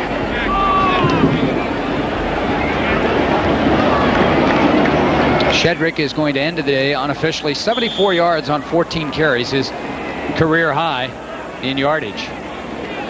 Well, the clock winds down, and I'll tell you what, there are a lot of folks around here that are now believers in that Montana offense. Wow, they put on quite a show today, but it was Oregon that got out to the early lead and then held on to win. The final score, Oregon 35, Montana 30. Rich Brooks picks up the victory. He'll take it, but he's not that pleased. We'll be back to wrap things up after this timeout.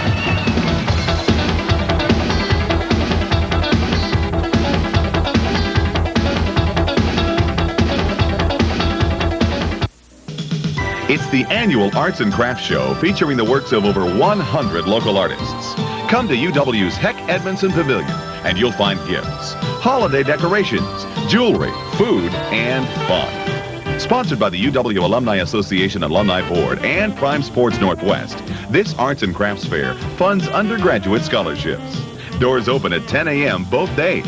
For more information, call 206-543-0540.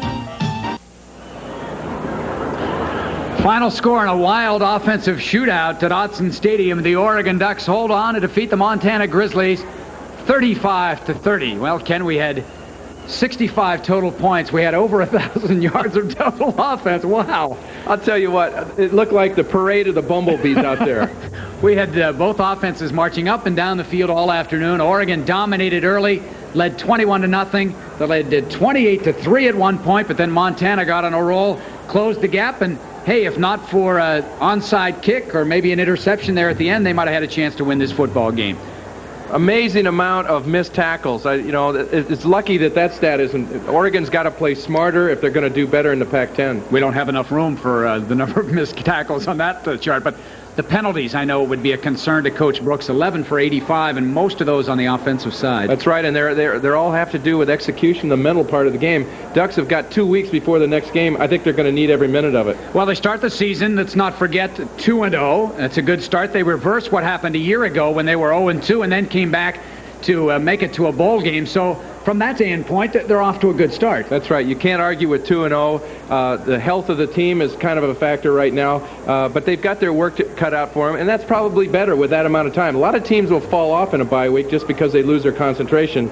They've got a lot to concentrate on. You think that the way this game ended up with Montana coming back and maybe putting some pressure on Oregon might be a benefit to Oregon in this bye week? Well, I think so, and they've got their work cut out for them. All right, we'll see what happens in a couple of weeks when the Ducks take on the Fighting Illini at Illinois back in Champaign.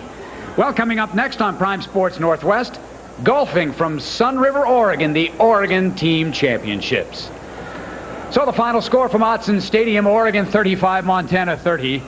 For Ken Woody and our entire broadcast crew, I'm Todd McKim. Thank you very much for joining us, and we'll see you down the road.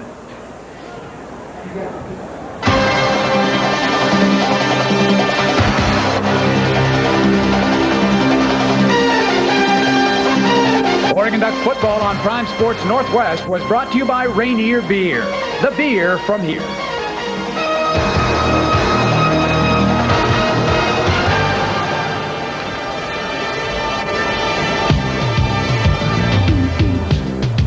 That kick on